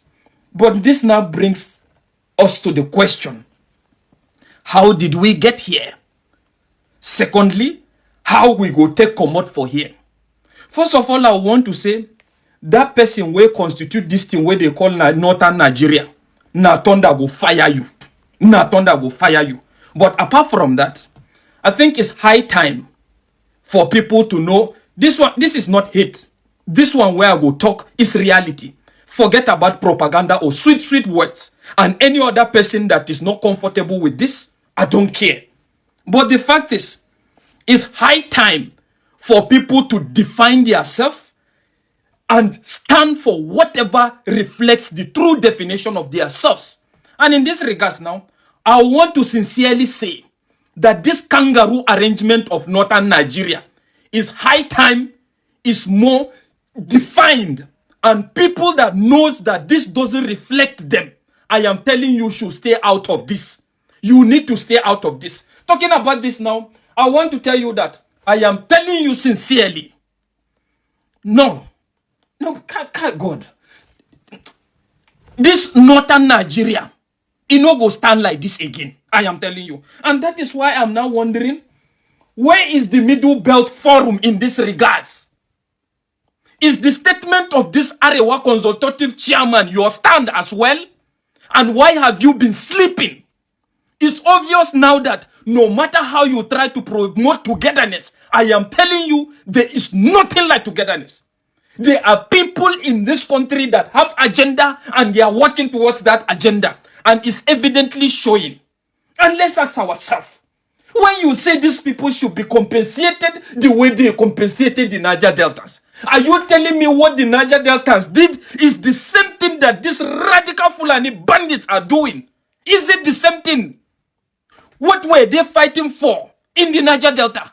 They were fighting for degradation of their land and marginalization, and the fact that despite that this part of the region contributes the #1 percentage, the highest percentage in regards revenue, they feel that they should be more considered. But now let's ask ourselves this question. What are these radical Fulani bandits fighting for? All of a sudden you wake up and you decide to start fighting each other, and you are now bringing flimsy excuses of the fact that the government have not sent you to school, there is poverty or whatever. Tell me that one entity that is the government that sent them to school. And tell me if there are no schools in the north, and why did they refuse to attend that? And when you are talking about poverty now, tell me what the northern politicians have done in that regard. And lastly, tell me what does the north brings to the table of the national economy? What do they bring? What are they bringing? Apart from radical religious ideologies and a lot of funny things. What are they bringing? Radical ideologies, at the end of the day, you say you ban alcohol, you are destroying alcohol, you go to Abuja, you share from alcohol revenue, and at the end of the day, these same people you are calling Arna, they have oil that is now used to actually give you people allocation to go back and embezzle. Well, the fact is, I think finally, I'm beginning to understand the predicament of Bola Ahmed Tinubu. I am telling you. And I think I am retracting and I'm changing my stance in this regards. I am telling you, Tinubu, Peter Obi, or Showore, or nothing. Allah. Tinubu, Peter Obi, Showore, or nothing. In short, the fact is, well, that is just it. Sincerely speaking.